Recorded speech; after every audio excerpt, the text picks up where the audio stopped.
The girl stands next to the guy. Night envelops everything around, and the sky is illuminated by the bright light of the full moon. Around them, lush bushes of scarlet roses spread out, and in the distance, a majestic palace rises. At this moment, the girl thinks with bated breath, I recognized him right away. In front of me is my idol, who comes to me in my dreams. My kitten, my Kylo. She gathers her courage and begins to speak, her eyes shining with excitement. Finally, I met you. But before she can finish, her hand suddenly shoots up and lands on his cheek with a slapping sound. The girl looks at him, stunned, still trying to keep a tight smile on her face. Beads of sweat roll down her temple. Fear penetrates to the bones. What? What just happened? I slapped my precious kitten Kylo? Why? Why is my hand moving on its own? She asks in panic. Before she can come to her senses, her hand slips again and again. She hits him 3 more times. Panic continues to rage in her head. 3 more times in a row. Why hit him so much? And then the scene abruptly ends, replaced by an image of a post on the internet. Read the novel Limitless Splash, Xasha Events, One Chas Lottery. If you were in a novel with your favorite character, what would you do first? One of the subscribers who left a comment will receive a cash prize. See comments. The girl, as if returning to her memories, says, once on a social network I saw a similar comment. And then, remembering, she mentally reads again. What would you do if you met your favorite character? Darkness. The room is plunged into silence. The girl lies on the bed in her pajamas. The light from the phone screen illuminates her face and the walls. She looks thoughtfully at the screen and, almost in a whisper, says, why even think about such things? She sits up a little, smiles tenderly, and looks back at the post. She answers herself, mentally. Of course. Inspired, she starts typing a comment. First, I would lock him in my room, then feed him some goodies. I would stroke his head, let him rest, and feed him whatever he wants. Make sure he has nothing to worry about. Of course, I would hug him. Her gaze slides to her own avatar. It depicts a dark-haired guy with cat ears and bright purple eyes. Smiling with affection, the girl whispers, yes, my favorite character definitely deserves to be happy. But at that very moment, doubt grips her. Mentally, she reproaches herself. Why did I hit my beloved? Is that right? The guy suddenly takes her hand. The girl looks at him in shock. One thing flashes through her mind. Kylo took my hands? A sudden surge of emotion overwhelms her. She pulls her hand away, screaming, let go now. But inside, there are completely different feelings. No, don't let go. Please don't let go. Anger flares up again, and she screams, how dare someone like you touch me with your filthy hands? And mentally, she immediately contradicts herself, upset. They are not dirty at all. I am so grateful that Kylo touched someone like me. And again, overcome with confusion. As if it wasn't enough that I slapped my favorite a few times for no reason. And was rude too. But he is still as handsome as ever. I can't believe that I was reborn in a novel. What is happening? Unable to bear the overwhelming emotions, the girl throws herself into his arms and quietly whispers, this is definitely a dream. It can only be him. She closes her eyes and seems to lose her balance, falling right on him. The guy sighs, clasping his fingers behind his head, mentally muttering, lost consciousness. Oh. And out loud, barely audibly, he adds, there couldn't be a greater scoundrel. The picture changes abruptly. The same girl is standing in the palace, holding a glass of wine. She is wearing a sparkling emerald dress and jewelry to match. A necklace, rings, bracelets, earrings. Her ash-blonde hair falls in waves, and her violet eyes shine.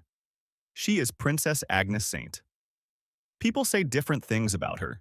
The Emperor's crown jewel, the Queen of High Society, the most beautiful girl on the continent. And finally, the ticking time bomb of the Imperial Palace. Back to the scene at the palace, where the night is still quiet. The guy, looking at the girl, says out loud, in fact, she's just a princess who, under the influence of alcohol, started to riot in honor of the end of the war. He looks away, and there is bitterness in his voice. Pathetic? Smells like alcohol. And this scoundrel? He is interrupted by two young men running up to him in a hurry. Sir Grey, are you all right? He continues as if he hasn't noticed. And the Imperial family, neglecting her? Looking sadly at the girl, Grey carefully hands her hand to one of the guys. Take her to the palace quickly. One of them lifts the girl into his arms, and the other walks alongside. Grey quietly, almost inaudibly, says under his breath, Whatever happens, I'm in no position to say a word against them. It's all unbearably sad. Day. The sky is clear. The sun shines in all its strength. Its rays are joyfully reflected from the walls of the palace, causing the stone to sparkle. The green bushes in the garden shimmer in the golden light, and the palace itself looks like it came out of a fairy tale. Inside the palace, opposite this dazzling splendor, darkness reigns. In a dark room, on a wide bed, sits a girl in a nightgown. She covers her face with her hands and breathes heavily. Her thoughts are in disarray. What should I do now? A picture emerges in her head. One she stands by the window with tenderness, her eyes shining. I touched Kylo. He.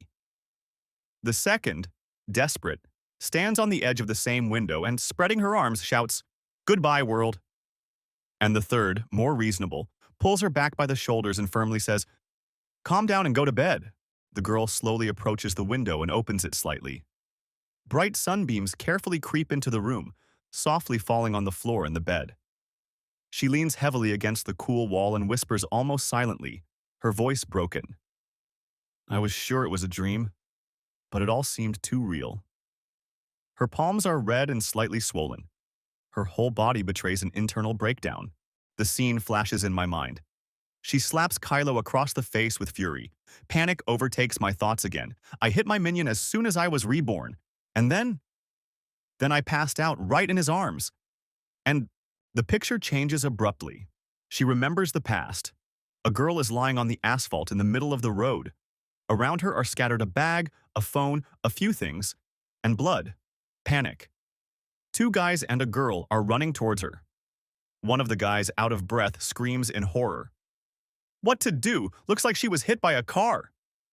The second, with a trembling voice, Call 911 quickly, I'm dead, flashed through her mind like the last echo. The guy leaned over her again, his voice trembling. Please, wake up, Lord. Call 911 quickly. It would be so offensive to die just on the way home from a cafe, after celebrating the birthday of my favorite character. But the real reason for my death turned out to be much more unfair. Suddenly, everything is filled with light. A dazzlingly bright girl appears in front of her. A glow emanates from her figure, illuminating everything around. A long golden-white dress, jewelry sparkling on her wrists and in her hair. Her hair is white, flowing, shining like sunbeams. With a soft smile, she addresses, Hello, is this your first time seeing a goddess? I came down because I need to tell you something. I'm really sorry, but your time to die has not yet come. She barely sighed, and the scenery of the road changed. Now the girl seems to be standing inside a huge hall, opposite this goddess. It seems that there was a failure in the system collecting souls. She continues calmly. What? The girl looks dumbfounded. It turns out my death, was a mistake? A real goddess? Flashed through her head. She, still folding her hands, confirms with a smile. Yes, you're right. The girl hurries. Then please send me back. The goddess gently but sadly wipes a tear from her cheek. Forgive me, but your physical body has already rotted. I can't bring you back. The girl fell to her knees, clutching her head with both hands, her thoughts racing. Saying something like that after a person died by mistake? If I knew I was going to die like that, I wouldn't have put off writing fanfics for later. What should I do with everything I ordered? Images flash in her head. Posters, cups, thermoses with her favorite character's image.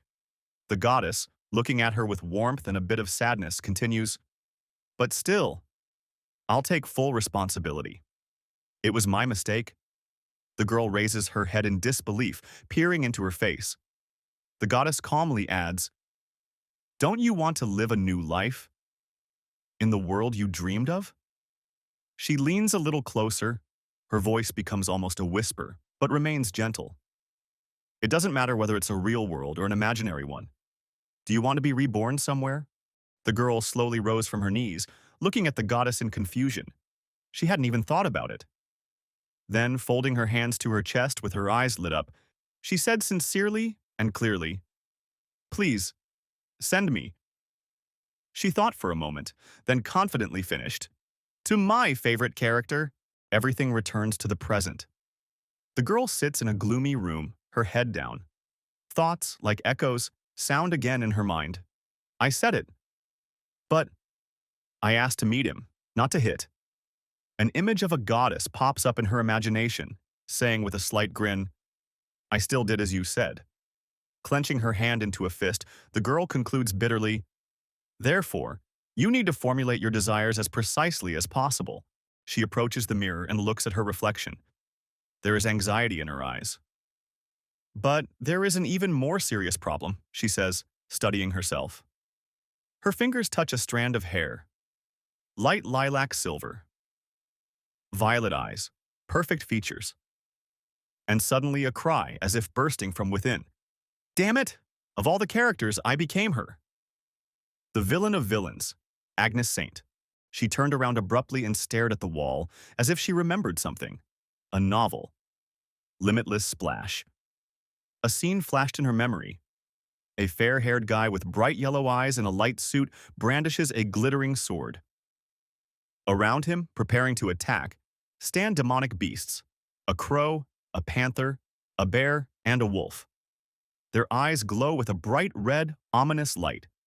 Their silhouettes are distorted, ugly, elongated, as if there really is something alien, inhuman, inside them. It was Raymond Spencer, the main character. A super-strong munchkin, fighting demons, carrying the world on his shoulders. Her memories jump to a scene where three fans from different genres united in an epic shot. A woman in a beige dress and a brown hat, holding a sword vertically. A fan of steampunk. A guy in a white shirt and a green cloak holding a sword horizontally. A fan of authentic fantasy. The third, in a dark suit, crosses their swords from above, an obvious fan of modern fantasy. Their unity became a symbol of the era. On social media, it was called the Great Otaku Unification. The next memory is soft but disturbing. Raymond Spencer stands in the palace, amidst the silence, his face tired and sad. From behind the doorway, a girl with ash blonde hair, Agnes Saint, looks out with shining eyes and a sweet smile. Agnes, the heroine of the novel. A fan who turned into an obsessive stalker. For an ordinary fan, her obsession went too far. She remembered a scene from the ball that had taken place yesterday. A celebration in honor of the end of the war. And what was she doing? A picture of a ball. Agnes, in a smart dress, stands among the guests with a glass of wine and annoyance in her voice. She turns sharply to the assembled people and says, planning to cut military funding because of Sir Spencer's reputation. How are you all any different from parasites? The hall is silent. People are confused. A girl in the crowd is thinking, what terrible behavior? Talking such nonsense in front of knights who have just returned from the Great War. A guy quietly with pain in his voice. Why is she like that? A blurry image, a bottle of wine overturned on the table. And that's not all. She came to the Black Knights completely drunk, seen on the street. Agnes runs out, her eyes burning with anger, pointing a finger at the crowd. Nobody's like you only get in Sir Spencer's way. You pathetic insects. The words were like a slap in the face of society. It was a scandal. And suddenly, a clear voice behind her. Stop it. She turned around. In front of her stood Kylo Grey, a former mercenary, commander of the Black Knights. He looked at her with complete indifference. Did you just order me? She said angrily. He did not answer. He only looked. Kylo Grey is Agnes Saint's worst enemy. Image. Kylo Grey and Raymond Spencer stand opposite each other in a coldly lit palace hallway. Kylo grins at Raymond with a restrained, almost mocking grin through clenched teeth. Kylo hated Raymond. It was a hatred born of an inferiority complex. He grew up a commoner, while Raymond was a noble hero who was adored. Every encounter between them became an arena. Kylo, as if from the shadows, whispered curses, full of envy, anger, despair. And it was this tense dynamic that led to Kylo and Agnes jointly occupying the second place in the ranking of popular villains. Picture pops up, comments under a fan post. Raymond's wife, Narayan Singh's avatar, ants running in a circle. I can't breathe when Kylo shows up alone, but when the princess shows up too, I can barely stand it. Likes replies, Raymond is better than diamonds, empty avatar. Gray is really that homeschooled kid, and the princess's upbringing was simply ignored. Likes replies, Raymond will fly in the east tomorrow. Avatar, Raymond's face. One hates him, the other adores him. These two are a guarantee that Raymond will have gastritis in the future. Likes, image. Agnes, clutching her fan, glares back at Kylo. He glares back from across the room, ready to explode. Agnes Saint, an arrogant princess with an inordinate amount of pride.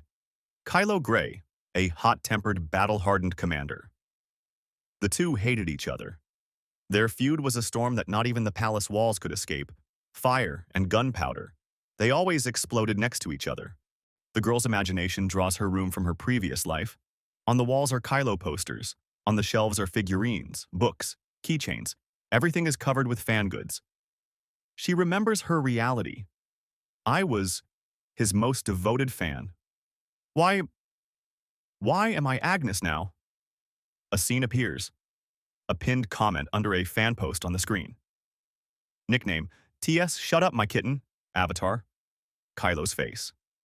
If there are millions of Kylo fans in the world, I will be one of them. If 100 remain, I will still be with him. If there is one, it will be me. If there is not a single one left, I don't know how to live on. Tears stream down her cheeks. She remembers the bright face of the goddess who appeared after the accident. It's all that damn goddess. It was she who made me Agnes. The shining goddess appears again in her imagination, waving her hand and saying with a sweet smile, You should have formulated the wish correctly. Everything went wrong from the very beginning, a mental theater before his eyes. On one side is Raymond, proud and shining. Agnes is angry, shouting at him, Go away! Then the second she appears, standing with her back to herself. And next to her, in the shadows, is Kylo, and she is already whispering tenderly, Kylo.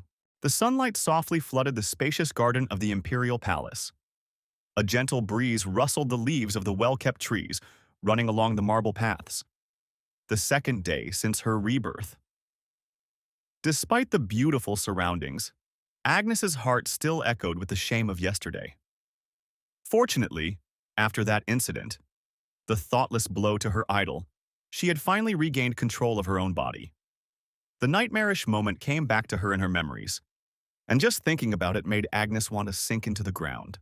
Coming out of the spacious and richly decorated room, Agnes walked slowly down the corridor. Two maids walked next to her. One carefully adjusted her glove, watching every detail of the image.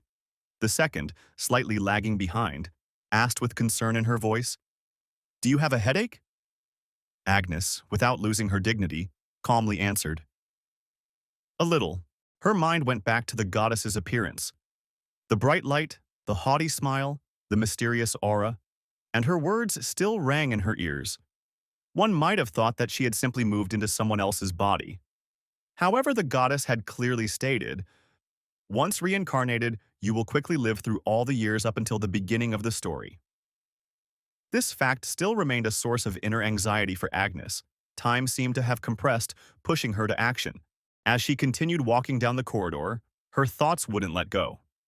She remembered herself as a little girl, already in the body of Agnes Saint, surrounded by sumptuous luxury, but still with a childish, naive perception. As the goddess had said, both sets of memories now coexisted in her head, her past life and her new one. There were too many of them, they overlapped, but a memory of her harsh conversation with Kylo came to mind. You don't think you're equal to the other commanders, do you? Impudent. Infuriating. I don't like it when a commoner stares at me. And yet, despite her previous mistakes, Agnes was not about to back down. She said quietly out loud, I asked for a fresh start, but I'm not going to give up. Her words suddenly interrupted the maid's progress. She stopped abruptly, exchanged glances with the other, and asked in confusion, Sorry, what? Agnes, slightly nervously touching her hair, put on a soft smile and, trying to look casual, asked, It seems like yesterday I caused inconvenience to the commander, Kylo Gray. Where is he now? In her mind, she added with determination, I'll try to at least get closer to Kylo now. The maid, pale and tense, asked again in fear, as if she couldn't believe her ears. What do you want to do? Agnes turned to her, remaining outwardly calm. Forgive me? It was obvious that the maid who had dared to ask the question clenched her fists in fear, and closing her eyes as if expecting punishment, exclaimed, Of course he shouldn't have touched you, but still. You shouldn't kill him. Agnes mentally flushed with surprise and irritation. What? Who does she take me for? It seemed that the maid had completely misunderstood everything. It was unpleasant, but what could you do? Agnes sighed, calming down a bit, and looking at the frightened girl calmly said, You talk about such cruelty. I just want to meet him. One of the maids immediately exhaled in relief, pressing her palm to her chest. The second, emboldened, even smiled and asked with a joyful note, Really? Agnes, although she did not show it, was internally jubilant. Finally, I will be able to meet Kylo normally. Why is everyone making such a fuss? All because he did not let her drink too much? She remembered the moment when Kylo firmly grabbed her hand, holding her back from doing something stupid again. Kylo is a member of the Order of the Black Knights. An image came to life in her mind. Kylo in a dark suit with a black cloak on his shoulders, golden shoulder straps and a coat of arms on his back, standing next to a large flag. She remembered that the Imperial family had originally had 4 orders of knighthood, and their coats of arms came to life in her head. Golden with an eagle in the center and a crown on top. Red with wings on the sides and a crown on top. Blue and silver with a cross and the Imperial emblem. And a coat of arms in black and gold shades. She introduced the White Knights. One of them was a young man in a dazzling golden suit, his sword raised proudly. They were the elite among the elite. All members of this order were distinguished not only by their exceptional fighting skills, but also by their high status at court. Then the image changed. The Blue Knights were a squad that included only the most skilled swordsmen. Their status in society did not play a special role. Only their skills were important. One of these warriors was in a strict blue suit, confidently holding a sword. Next came the Red Knights, exceptional mages who could manipulate the power of time and space. Agnes saw a girl in a scarlet suit with shades of darkness, reaching for a magical clock drawn in the air. Sparks of scarlet energy sparkled around. And finally, her imagination reflected the Black Knights, a motley but terrifying group. One stood with his shirt unbuttoned and his head bandaged, another with fiery red hair and eyes and a noticeable scar on his cheek. A third with a scratched face, and a fourth sitting on the floor with a bandage on his nose. They were a bunch of slobs with outstanding skills but complete unpredictability. They were called the Hounds of War. Another image flashed through her imagination. A guy confidently and calmly leading a huge black dog on a leash. Its eyes glowed with a devilish red light. This was the image of the Order in the eyes of the people. They were the first to go into battle and bit indiscriminately. Agnes walked on, but her cheerful mood was evaporating little by little. She had dressed carefully today. She was wearing a long, bright, golden red dress with delicate white lace inserts on the shoulders, a golden belt, and jewelry. She continued to think out loud. Such a reputation goes beyond all bounds. One could say so, but she knew, behind the black glory of the Order of the Black Knights, there were specific deeds. They played a key role in seizures, violence, threats, suppression of riots, and much more. And it was impossible to ignore this, no matter how much she liked Kylo. She imagined 2 pictures. The first one showed Kylo standing apart from the crowd, his figure a shadow against the backdrop of the celebration, his eyes downcast. and it seemed as if he was completely alone among so many people. The second one showed him sitting on a stone step and carefully stroking a white kitten, as if in this small creature he had found the only spark of warmth in a cold world. Because of the bad reputation of the order to which he belonged, Kylo had always been alone. He was avoided, shunned, as if fear and prejudice were stronger than common sense. He was an outcast. His image, fragile and strong at the same time, evoked echoes of the past in her. That same school melancholy when she felt just as lonely, misunderstood, unnecessary.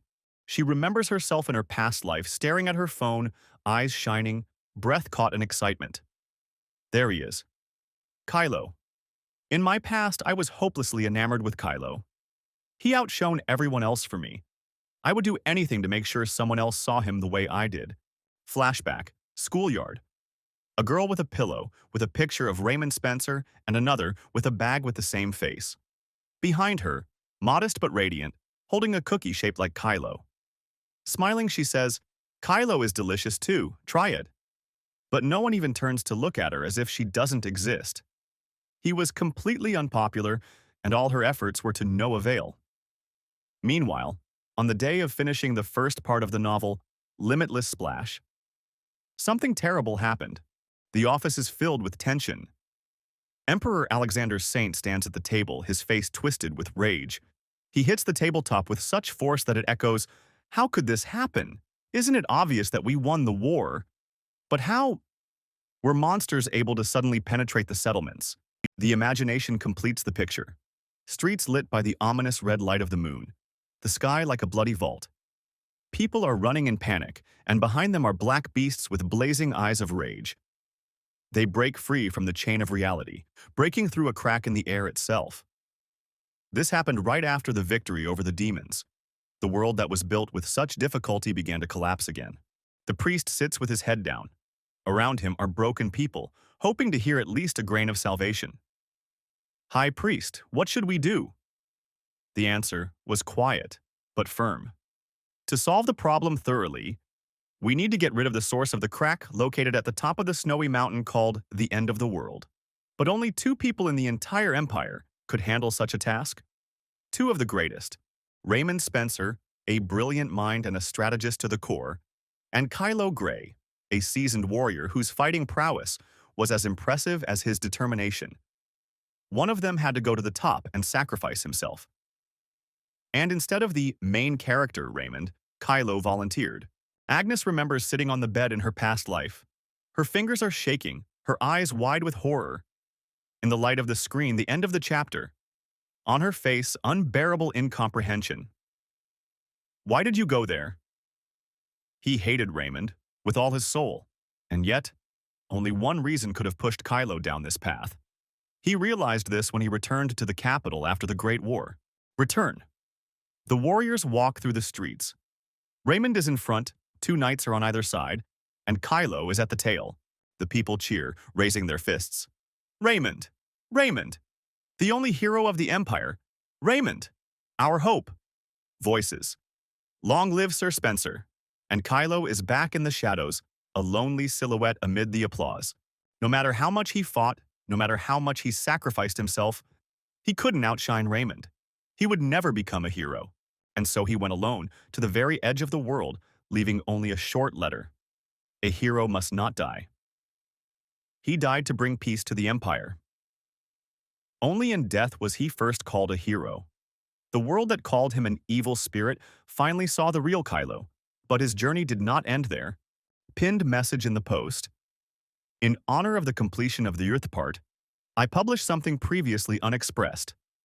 Kylo, chosen as the most valuable character in the final chapter of the first part, is recognized as one of the two most handsome men in the novel along with Raymond. Haha. Raymond is an aristocrat and Kylo is a real hooligan. I personally ordered this image from the cover artist. Kylo's portrait appeared on the author's page. Memory. She's furious, her fingers gripping the phone as if it was about to crack. Beads of sweat on her face from too much emotion. I was delighted, as were all otaku. Comments. Golden black assassin. Only Reikai, don't talk to fans. Only black-haired beast. Black-haired handsome man with an explosive character and icy inferiority complex, like a leopard who doesn't hide his envy. I need to breathe. Found juicer. I tried to analyze Kylo's psyche in the first part. Reposts. Come back home. As soon as I had a favorite character, he died. Prisoner on the Rock. Showed the most handsome and strong man, gave him personal growth, and entrusted the future of the main character so that he just died? I will not accept this. If Kylo Grey does not come back to life, I will not forgive. Limitless Otaku.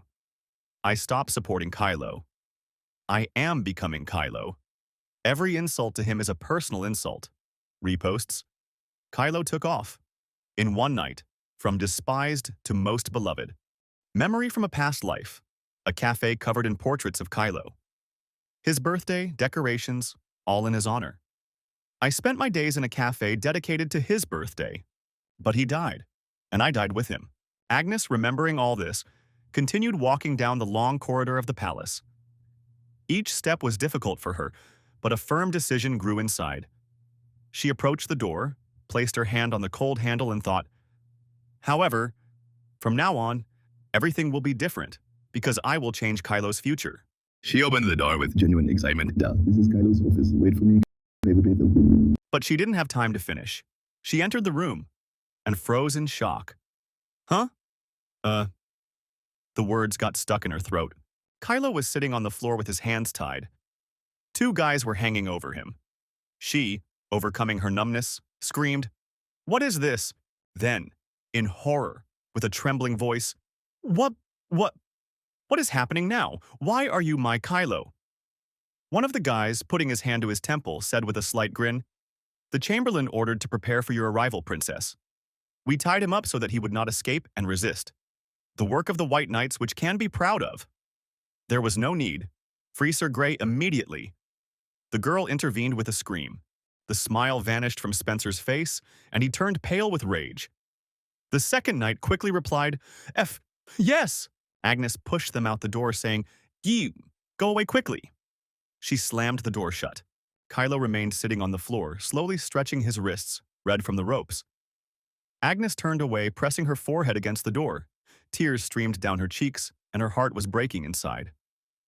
A thought sounded sadly in the silence. I really wanted to be kind to him.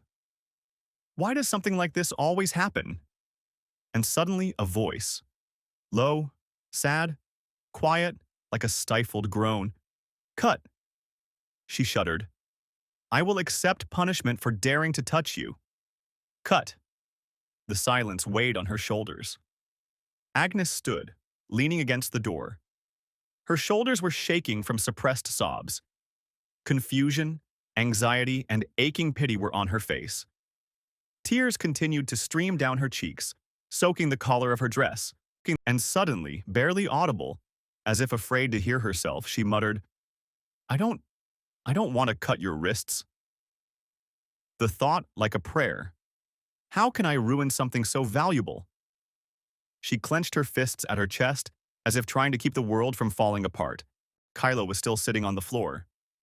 His gaze was fixed on nothing, his face unreadable. Then, suddenly, he clenched his fists as if judging himself. With his eyes closed, his voice filled with hopeless resignation. "Then not the wrists. Do I have to lose my head?" "Especially not," she almost screamed, in her mind with despair. I can't even explain anything to him. Slowly, as if regaining strength, Kylo opened his eyes. His gaze was direct and clear, but there was weariness and brokenness in it. Then, he paused for a moment, as if struggling with something inside. Then, collecting his thoughts, he continued, "Would you be pleased if I took off my knight's uniform?"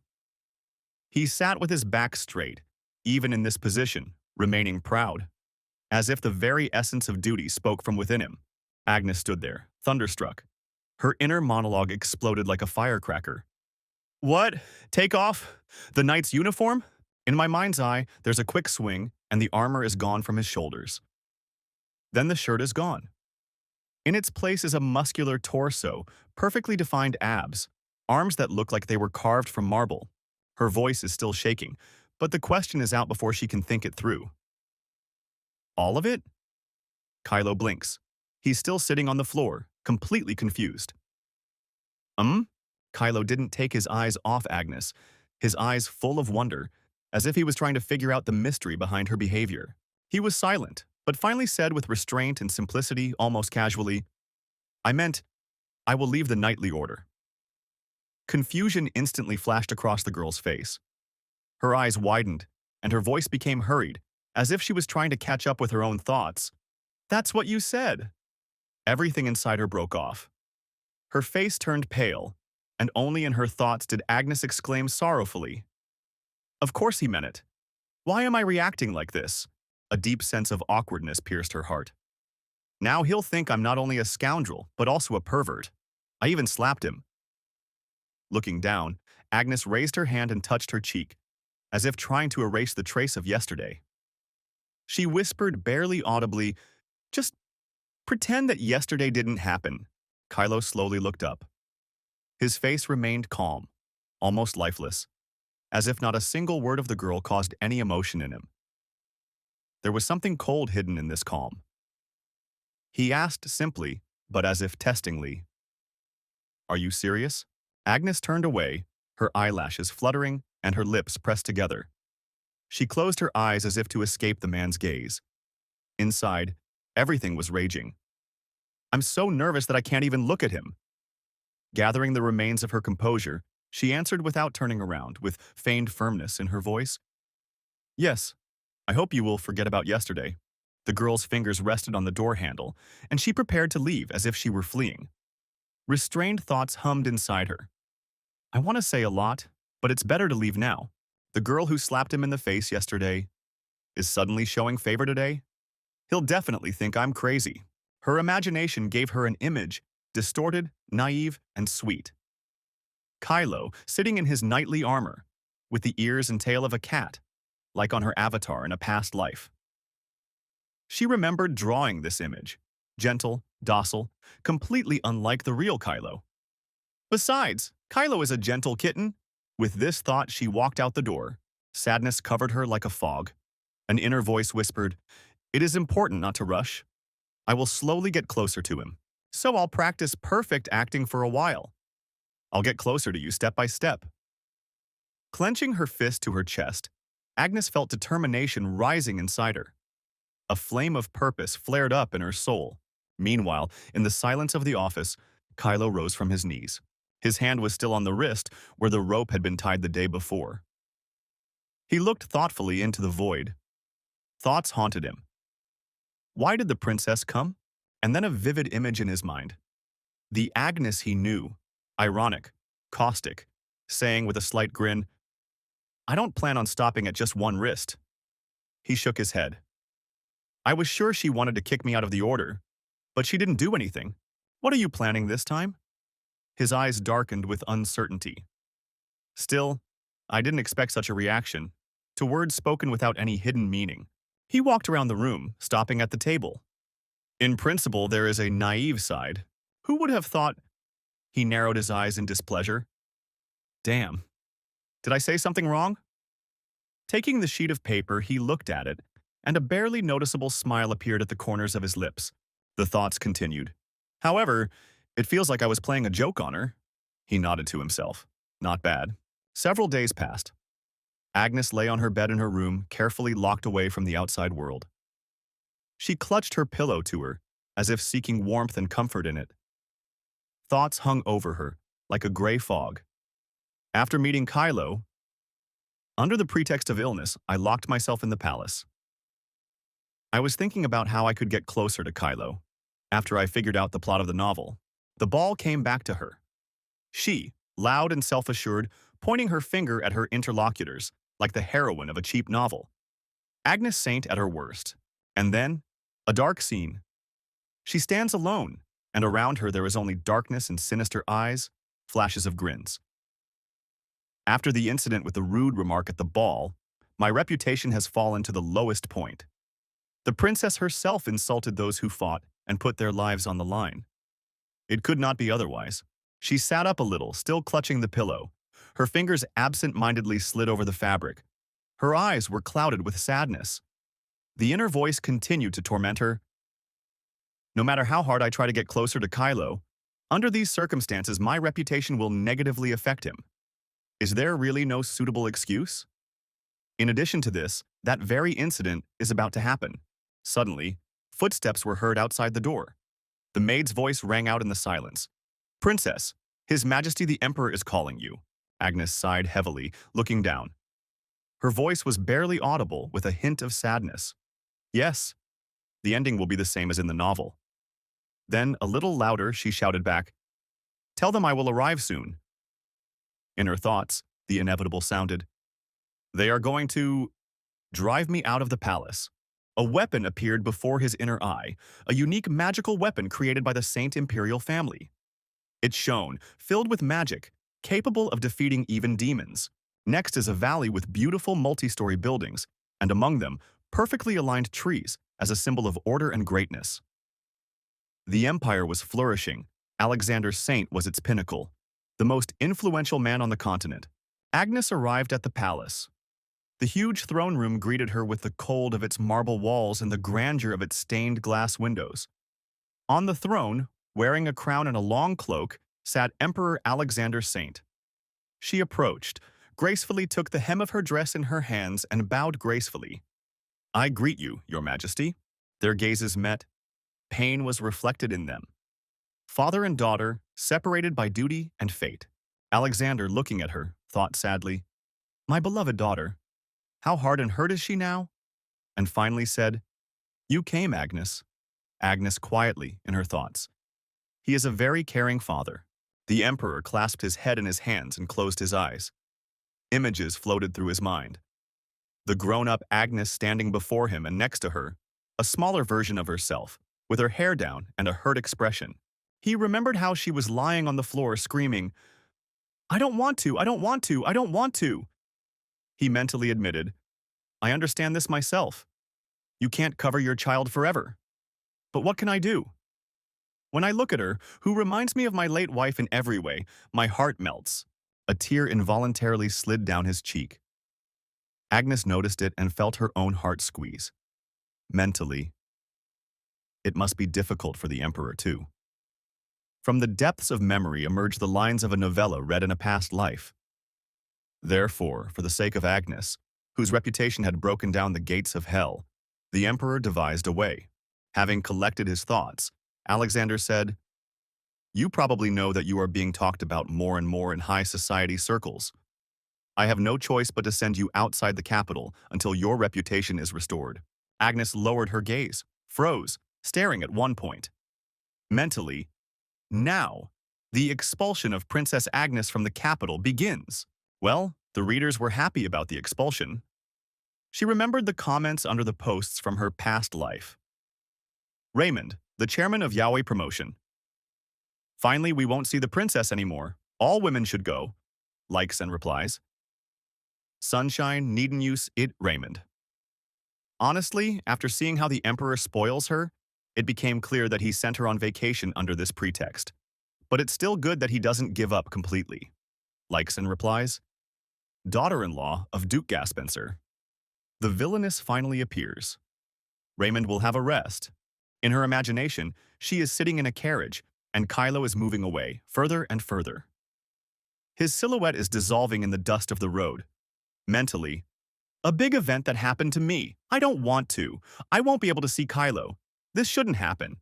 Containing her excitement, she looked up and said, trying to speak confidently, "Father, I don't want this." Thoughts raged inside her. "First, I'll insist on my own. What to do? You are the most caring dad in society. Let's see how you forcibly drive away your beloved daughter, who is the spitting image of your wife." It was the inevitable pain of parenthood, and she was ready to use it as a weapon. The emperor frowned, his gaze becoming stern. "Agnes, if you do not do as I say, I will have to make another decision. What is wrong with this option?" Agnes sat up abruptly, her voice firm. "Everything suits me except leaving the capital. I do not wish to leave here." Father thought for a moment, and then said reservedly, "Very well. In that case," Agnes let out a small breath, holding back her relief. Her lips twitched in a small but genuine smile, though her face remained serious, in case he was still watching. Inside, everything was singing with joy. Whew! I got away with it! I'll stay by Kylo's side. Her imagination immediately came up with a whole list of possible punishments. Cleaning the stables, confiscation of all dresses and jewelry, moving to the maids' quarters, service in the temple. But the thought was unshakable. Whatever it is, for Kylo, I'll endure it all. The Emperor looked into her eyes and finished speaking, interrupting the flow of her thoughts. You will be appointed as a magician in the Black Knight's order. Agnes blinked. What? She asked, as if she couldn't believe her ears. And then, having replayed his phrase in her head, she exclaimed with even greater amazement, What, at? The Emperor nodded reservedly, already realizing that his daughter had understood everything correctly. Yes, I mean that very order of the Black Knights. Perhaps it is difficult for you to accept this?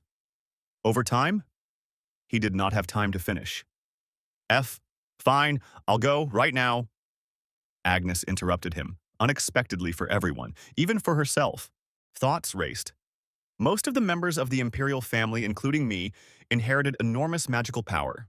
Therefore, it was normal to join the White Knight's order, as the Crown Prince and my older brother Damian did. Of course, I've never been on a real mission. It's a burden. Why would I go to such an unpleasant place? A voice from the memories rushed. Originally, I was in the White Order, but now, I'm being sent to Kylo.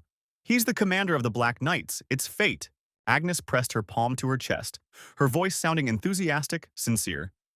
Please transfer me immediately. I will definitely go there. Fireworks exploded in her head.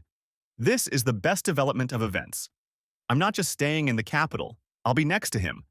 Her imagination immediately drew Kylo standing in a strict uniform and she in a new mage's robe, and they looked into each other's eyes, and only magic sparked between them. The Emperor jerked back, his face filled with horror and confusion. I'll call. A doctor, he cried, not hiding his anxiety. Something's wrong with my daughter. Agnes remained where she was, beaming, with her eyes closed and her fists pressed to her chest. She was internally jubilant. I can't believe I have an excuse to see my favorite every day. Kylo, wait for me. You will definitely be charmed by me. The Emperor was crying. Yes, he was literally crying, wiping his eyes with the corner of his robe, and leading his daughter by the hand to the doctor. He cast worried glances at her, in which fear, paternal pain, and complete incomprehension of what was happening were mixed. Agnes walked with him obediently, but as if in another world. Her steps were light. Her eyes reflected not the walls of the palace or the doctor, but only one person, Kylo. The Emperor, pale and depressed, leaned towards the doctor and whispered with a tremor, How is my daughter? The doctor listened to her breathing for a long time, checked her pulse, looked into her pupils.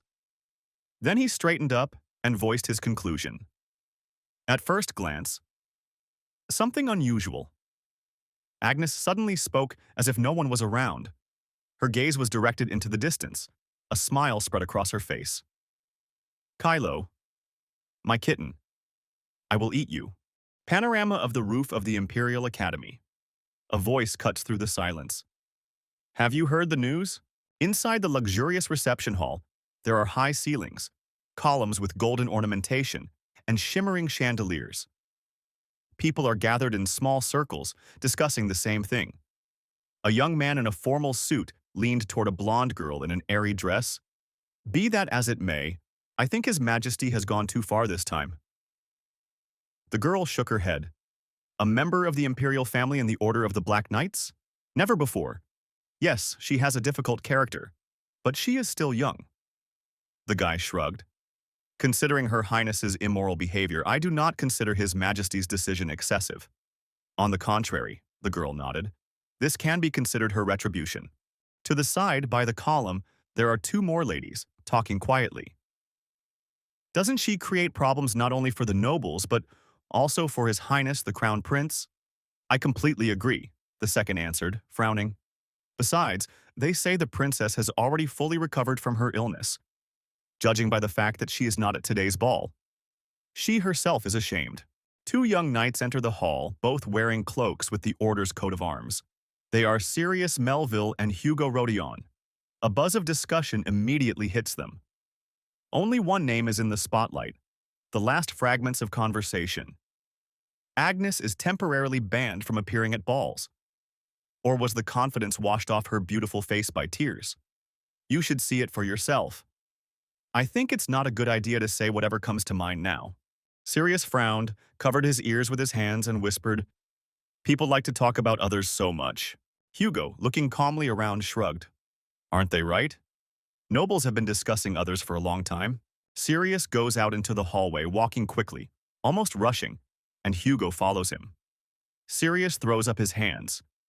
They have no respect for ladies at all. I can't listen to this anymore, Hugo whines, watching with a cold gaze. Mentally, when it comes to a girl, Sirius pretends to be a gentleman, but in reality, he is just a crazy pervert. A bright figure approaches from the far corner of the corridor. A woman in a red suit with epaulets, bright red hair, green eyes, and a glass of wine in her hand. It is Diana Renew, the second in command of the White Order. Where is Sirius? She asked, looking around the empty part of the corridor. He was just here. Where did he suddenly go? She was joined by another girl in a bright green dress with the same emerald eyes and long brown hair. This is Hazel Devon, candidate number 1 for the title of the main heroine of Limitless Splash. Hugo calmly explained, I'll explain. He left, saying he didn't want to hear Princess Agnes criticize him. Diana laughed, throwing back her hair. He's something. The laughter died down. The face became serious. But frankly speaking, I understand him. Note, childhood friend of Crown Prince Damian. Agnes is Damian's only sister. No matter how fair the remarks are, I will never gossip about my friend's family. At that moment, another girl with dark hair and a delicate light yellow dress joined their conversation with a light gait. Her movements were calm. Her gaze was deep, like the reflection of the sky. This was Saint Liliana. Oh, she said with a soft smile, tucking a strand of hair behind her ear. The heroes of the White Order have gathered here. What interesting things did you discuss? Candidate No for the title of the main heroine of Limitless Splash. Hugo turned sharply, put his hand to his chest, bowed respectfully. We were talking about Princess Agnes, Holy One. Liliana bowed her head slightly. Really? I heard what happened to her. I would never have thought that His Majesty would make such a decision. She smiled sweetly, and Hugo's heart began to beat faster. Yo, right. I didn't expect that either. Liliana was a commoner, but after a divine revelation, she became a saint. She experienced contempt, flirtation, humiliation, and then admiration, recognition, glory, and now she wants more. Note on Hugo, heir to a ducal family, good reputation, fan of the saint. Liliana continued to smile sweetly, but inside her gaze was cold. Mentally, he is not my equal. Hugo coughed, covering his mouth with his hand, and said with timid admiration, But isn't it wonderful? Even the commander felt calmer. Holy, you won't be picked on for no reason anymore. Liliana pointed at herself in surprise. What, to me? Then she smiled again. Oh, it doesn't matter to me. Princess Agnes disapproved of me, but that's quite normal. I used to be a commoner, after all. 3 young men appeared in her imagination. One put his hand to his chest, sighing sadly. The second clasped his hands in supplication and wept. Poor saint. The third, with downcast eyes, also wept. Liliana. On the contrary, I am grateful to Agnes. She made me look unhappy, and men are so simple. But what should I do about it? I do not intend to meet any of them. Still, should not Dame Devon be more pleased than I? Hazel, hearing this, turned to Liliana in surprise, as if she couldn't believe her ears. Saint Liliana stood smiling, her gaze bright and calm. However, behind this mask of politeness there was a carefully thought-out calculation. She placed a thoughtful finger to her lips and took a step forward. There are only 2 men in this empire who are suitable for me. There was confidence in her voice, but her tone was still gentle and polite. Diana, standing next to her, suddenly frowned. Her face darkened, her voice became sharper. What do you mean? Liliana looked away as if she already had an answer in her head. As if savoring each word, she began to speak. Crown Prince Damian Saint and Suddenly her sentence was interrupted. As if from nowhere, a man with an expressive face, dressed in a white ceremonial uniform, appeared. He came closer, a slight smile playing on his lips. So everyone was here. It was Raymond Spencer, the commander of the Order of the White Knights. His step was confident, his voice sounded authoritative, but with a hint of light irony. Everyone in the corridor fell silent for a moment. Liliana shuddered in surprise. Turning around, she saw who was in front of her. There was a slight tremor in her voice, but the smile remained unchanged. "Sir Spencer, you have arrived." Taking a few steps towards him, Liliana bowed her head gracefully, and then, still smiling, continued the conversation as if nothing had happened. "We were talking about the princess. Now Sir Devon will feel safe." Raymond raised an eyebrow, his face expressing genuine surprise. "Sir Devon, why?" Liliana turned to Hazel, her eyes slightly mocking, her tone almost playful. "After all, Sir Devon is the princess." She paused for a moment, as if remembering that she was talking too much, and then, not hiding her pleasure at her own maneuver, added, "Oh, perhaps I shouldn't mention that." Hazel stood silently, a restrained sadness on her face. She said nothing, only looked at Liliana, as if trying to figure out whether this was an accident or a deliberate blow. Liliana, as if not noticing the tension, laughed loudly, covering her mouth with her hand. Her laughter sounded easy, but there was a hidden subtext in it. She turned to Hugo, still beaming. "Forgive me, I am not yet quite accustomed to the noble style of speech." Hugo, embarrassed, looked away, but a soft smile appeared on his face. "You did not say anything bad. Everything is fine, Saint." From behind, Diana, not interfering in the conversation, watched what was happening. Her gaze became heavier.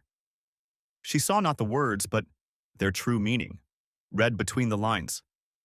In her mind, Hugo, "Honesty is the dignity of a saint." Liliana bowed her head slightly, her eyes again stopping at Hugo. "Thank you for your kindness." Diana stood silently. Her fingers involuntarily clenched, her gaze dimmed. She looked away, as if everything happening in this corridor cost her something more painful than simple irritation. Quietly, almost with her lips alone, she whispered, without raising her gaze, "So, openly entangles a person?" An image of Hugo appeared before her eyes. Sincere, good-natured, albeit naive.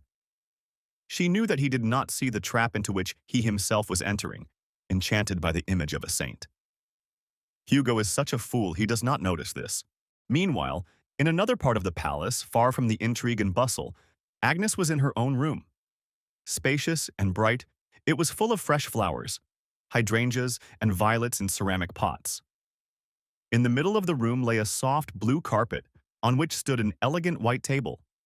Around it were soft chairs upholstered in fabric to match the carpet.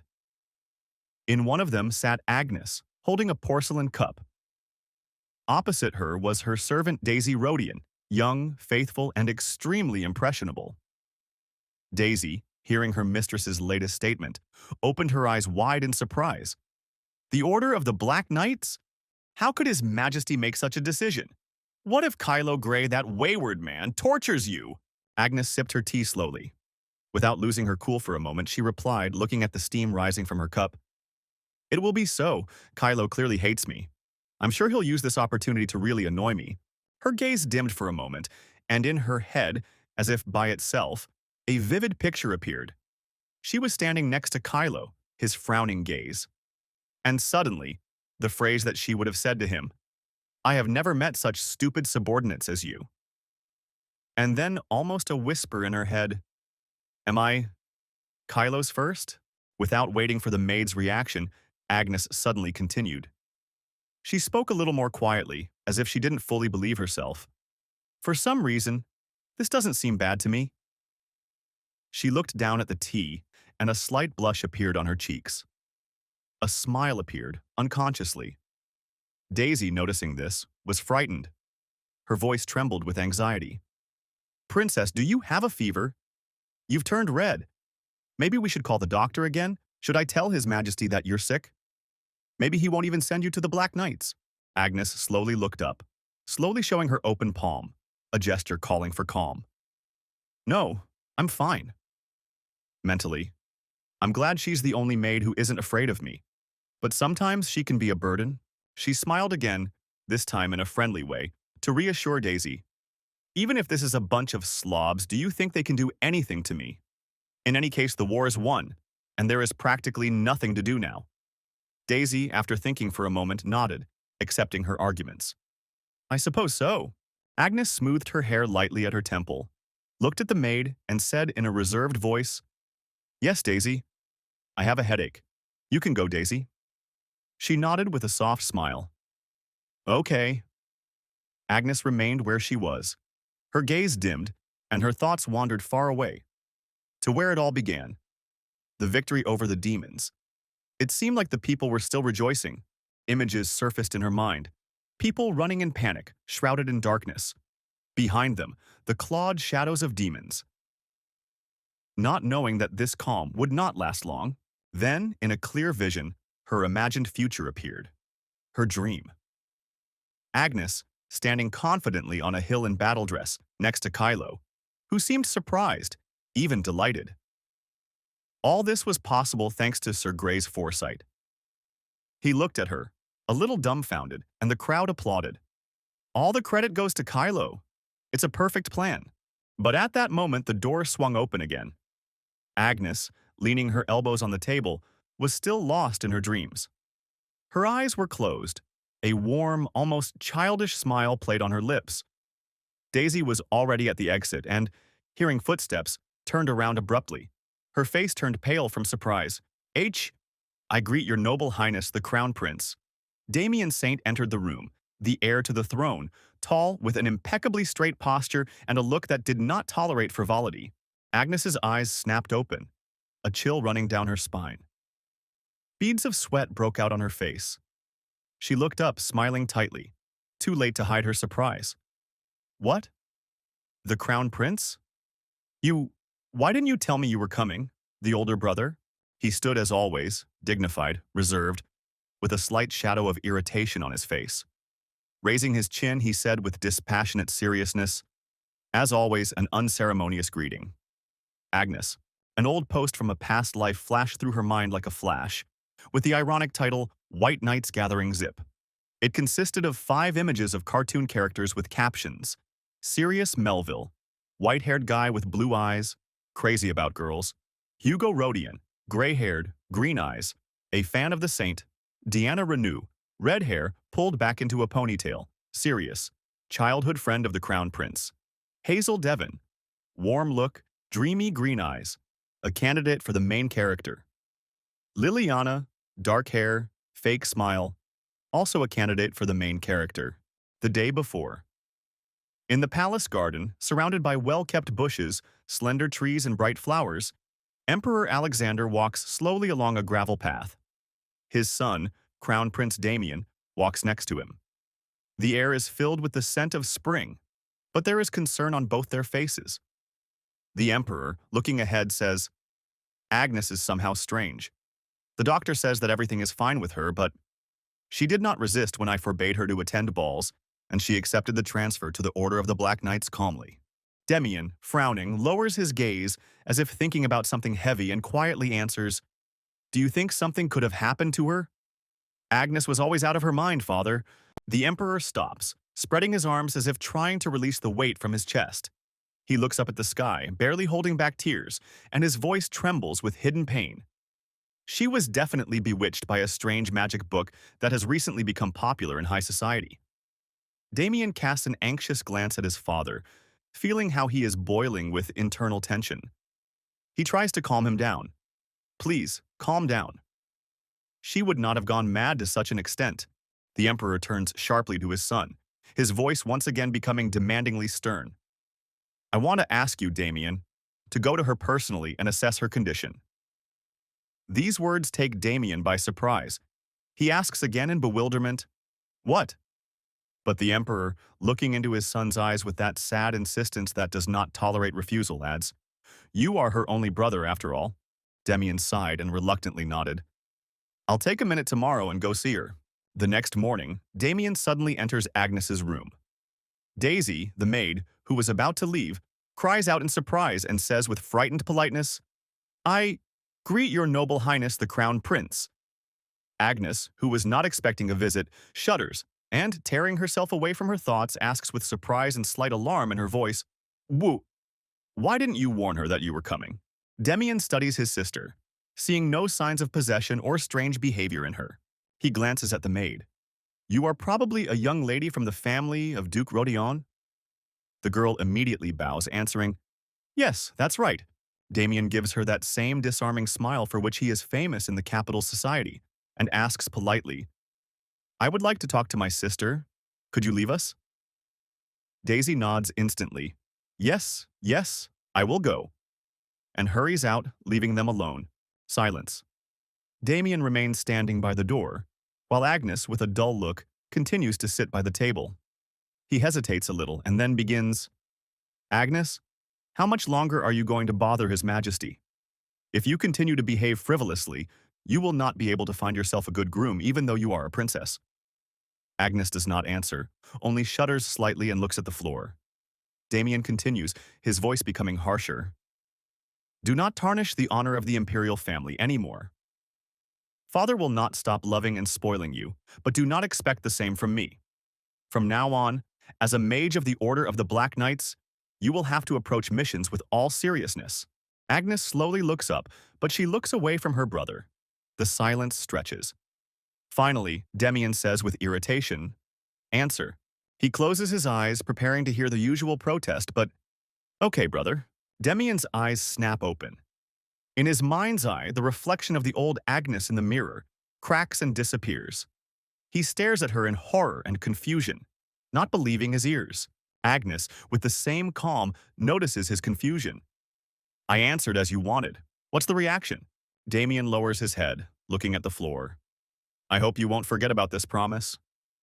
With these words, he leaves the room, without looking at his sister. Agnes looks at the closed door and immerses herself in her thoughts. I am glad that now I have a family that I did not have in my past life. And out loud, with irritation and a pang of pain, she says, Why are you such a loser? She remembers how he smiled at her maid and is still seething with inner conflict. He is friendly with others, while with his sister he is irritable. Scenes from her past life and novels flash before her mind's eye. The picture of her with hearts in her eyes chasing the handsome knight Spencer. The scene where she is alone in the hall with a glass of wine, ignoring her duties. And the broken bottle when she drunkenly yells, Do you know who I am? Of course, Agnes did a lot to deserve such treatment. But still, Agnes sits down on the bed, hugs the pillow, closes her eyes, and quietly, almost in a whisper, says, But still, he says I won't be able to find a good groom. What's the point of that? She imagines airships flying in the sky outside the windows and golems walking across the fields, evidence of the technological progress of the era. How can he still be so old-fashioned? The world she lives in, Limitless Splash, combines authentic fantasy and steampunk. I immediately wanted to catch up with him and say something, but I think I'll refrain. A slight but determined smile appears on her face. Because tomorrow, finally, I'm officially being transferred to the Order of the Black Knights. The next morning arrived bright, almost magical. The sun poured light onto the majestic palace as if emphasizing the importance of what was happening. There was a commotion inside Agnes's chambers, with maids rushing back and forth, creating a bustle that was filled with a sense of solemnity. They were carefully tying the black uniform of the Order of the Black Knights onto the princess. A formal but elegant dress with straps, a belt, and a large velvet bow at the chest. Agnes's hair was neatly braided into a long plait, which emphasized the refinement of her features. Agnes looked at her reflection in the mirror and smiled to herself. I think this uniform suits me better than the white uniform of the White Knights. She put her hands to her cheeks with restraint, not hiding her affection. I have a pair of clothes with Kylo. Behind her, in the corner of the room, two maids watched her with uncertainty. One whispered to the other, barely noticeably covering her mouth. Should I say that the uniform suits her? Do you think she will accuse you of putting her on the same level as the Black Knights? Do you want to get hit once or twice? The second answered, with a hidden fear in her voice. And suddenly Agnes turned around sharply, smiling, and asked cheerfully, Do you think it suits me? The maids almost dropped their brushes and combs. The first one, dumbfounded, put her hand to her lips. We, what? The second maid also froze in a daze. Agnes, stumbling for a moment, became slightly embarrassed. W well, I... But then, shaking her head, she continued importantly. Oh, we're in trouble. Although absolutely everything suits me, you didn't even have to ask. The maids looked at each other, this time with frightened admiration. One of them, slightly trembling, decided to ask a question, fiddling with her hem. Are you sure you don't mind the transition, princess? Agnes smiled warmly but with dignity. I cannot always do as I please. As His Majesty the Emperor said, I will show the nobility that a member of the Imperial family should have. The maids almost gasped. The first one whispered, Princess? The second one, barely audible. Nobility? Agnes sighed majestically, as if finishing an important speech. You can go. It's time for me to go to the Order of the Black Knights. The maids bowed nervously and, backing away, headed for the exit. Have a good trip, princess. Agnes was left alone, went to the mirror, adjusted the bow on her chest once more. In the reflection, she saw not just a princess, but a new version of herself. Finally, I can show Kylo a new me. She rose slightly on her toes, smiled, and thought, I feel great. At the same time, in the austere, dark, wood-paneled office, Kylo sat. He was writing something down, resting his forehead on his hand. The pen in his other hand continued to move, but his thoughts were clearly elsewhere. His gaze was clouded, almost sad. Next to him stood a young knight in a black uniform, his arms crossed behind his back. Is the princess really coming today? I think I can stake my right to be called a knight on her not showing up. Kylo looked up from the paper, his eyes narrowing slightly. Well, a few days ago. Emperor Alexander sat in his throne when Kylo entered.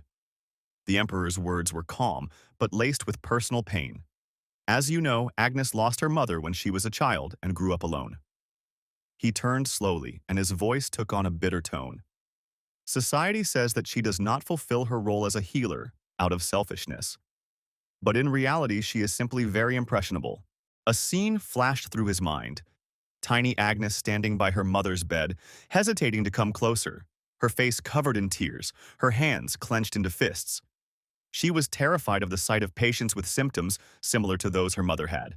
He paused for a moment, the memory replaced by another. Agnes in mourning, in a black dress after the death of her nanny, lifeless, like a puppet, staring into space. He embraces her, but she remains stone. The emperor exhaled heavily, leaning his palm on the table. I know that I am too soft towards my daughter, but I cannot do otherwise. It is harder for me to manage her than the entire state. Kylo, who had been listening silently at the time, nodded, lost in thought.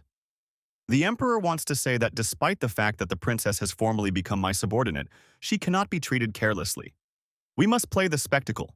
His thought was cut off when the emperor added sharply, as if stabbing him straight in the chest, but she can't live like this forever. From what I heard, you did well on the front lines. You fought demons. Can't you take control of Princess Agnes? Make her feel the bitterness of life. The emperor's words left Kylo speechless. He asked, not hiding his surprise, Are you telling me to give the princess no leeway? And to treat her as my subordinate? The emperor nodded with determination. Exactly. If possible, think of her as your least favorite subordinate. Back to the present. Kylo in his office, thinking, the emperor's order was most unexpected, but his power is incomparably strong. If the princess acts as the emperor wishes, if she attracts his attention, I will be able to impress my stepmother and those cousins who looked down on me. This is my chance to repay the princess for her disdain for me. He smiled faintly, and without looking at his partner, replied, Well, then she'll regret not coming. I don't expect her to show up either. But suddenly, distinct footsteps were heard outside. The boys raised their heads. A servant's voice was heard from behind the door. Princess Saint has arrived. Shock ran through the room like an electric discharge. They froze, not believing what they heard, and stared at the door. On the other hand, Agnes stood nervously at the entrance, clenching her fists. From inside, Kylo's cold voice came, Come in, Princess Agnes. Agnes walked in, her shoulders slightly slumped but her posture upright. She stopped in the middle of the room, right in front of them. Kylo, staring at her, leaned slightly toward his partner and muttered, "I can't believe she actually came." Post, breaking news. The kitten in uniform was thinking about Agnes and she caught him off guard. In the attached picture, a cartoon Kylo, with ears and fangs, frowning and embarrassed, as if caught red-handed. "Why, that has never happened." Next to her, Agnes, with eyebrows raised in surprise, whispers, "Really?" Kylo glanced at Agnes and said quietly, almost to himself without raising his head, "It seems she hasn't fully realized the situation." He looked up and, with feigned friendliness and a hint of mockery, addressed her. "His Majesty has ordered me under no circumstances to treat you any differently when you are wearing the uniform of the Order of the Black Knights. So, since you yourself have come here in uniform, can I assume that you are ready to grovel before me?" Dame Agnes Saint. He emphasized the title, as if testing her reaction to his words. Agnes listened to him in silence. Her gaze slowly dropped downwards. Confusion, shyness, and slight sadness were reflected on her face. "I hope you will forget about my previous rudeness and will lead me along without separating me from other members of the Order," she said softly, as if trying not to offend him with an unnecessary word. Kylo chuckled, but his smile was forced. Is she trying to curry favor with me? Without answering immediately, he picked up a pen and finished writing the last line on the document. Then, he slowly slid the paper across the table toward her. "This is the order of appointment. You, Dame Agnes Saint, are now officially a member of the Order of the Black Knights." He thought again, holding back the slight tension that was building inside him. But something is strange. I am used to people looking at me with disdain because I am an illegitimate child. But Princess Agnes did not look at me with disdain, but as if I were a pest, as if I were the most annoying insect in the world. Kylo looked down. As much as she feared that His Majesty would get rid of her, she was not one to give up her pride easily. But today she was different. "What are you thinking, Agnes Saint?" Agnes stood there silently, carefully examining Kylo. Her gaze was soft, almost shining. Everything inside her was singing. "I love the sarcasm in Kylo's voice. How can you be so handsome?" Her gaze slid over his face, cold, collected, and all the more attractive for that. Is it possible that coldness could look so harmonious on those neat features? She slid her eyes lower. And he has a wide and sexy chest, as befits the strongest man in the world. Even his handwriting is beautiful. Except for his character, he's perfect in everything. But I also love his character. He reminds me of an angry black cat who always wants to scratch me, but I still want to pet him. In her mind, Agnes already saw herself next to such a cat who hisses irritably, and she smiles happily, covering her face with her hands from imaginary scratches. Kylo watched her carefully. The silence stretched out. He waited for a reaction, but instead of words, he saw her lips twitch slightly and a blush appear on her cheeks. Yes, she's definitely up to something. He mentally tensed up, feeling how the atmosphere in the office was becoming increasingly strange. Deciding to bring her back to Earth, Kylo spoke slowly. "Well then, Agnes, I'm going to give you your first assignment." The words brought her out of her reverie. She straightened up, her eyes serious, her lips pressed together. But inside, "My first date with Kylo?" Kylo thought for a moment, raising his hand to his lips as he often did before making decisions. Then he smiled at the corner of his mouth. "We need to rebuild the outer walls of the capital's fortress in the eastern A region. There's some damage left there from the war. However, before the builders get there..." He paused and looked at Agnes with a slight smirk. "The Black Knights will come there and check for any remaining monsters." And as if in passing, he added, "You will go there alone.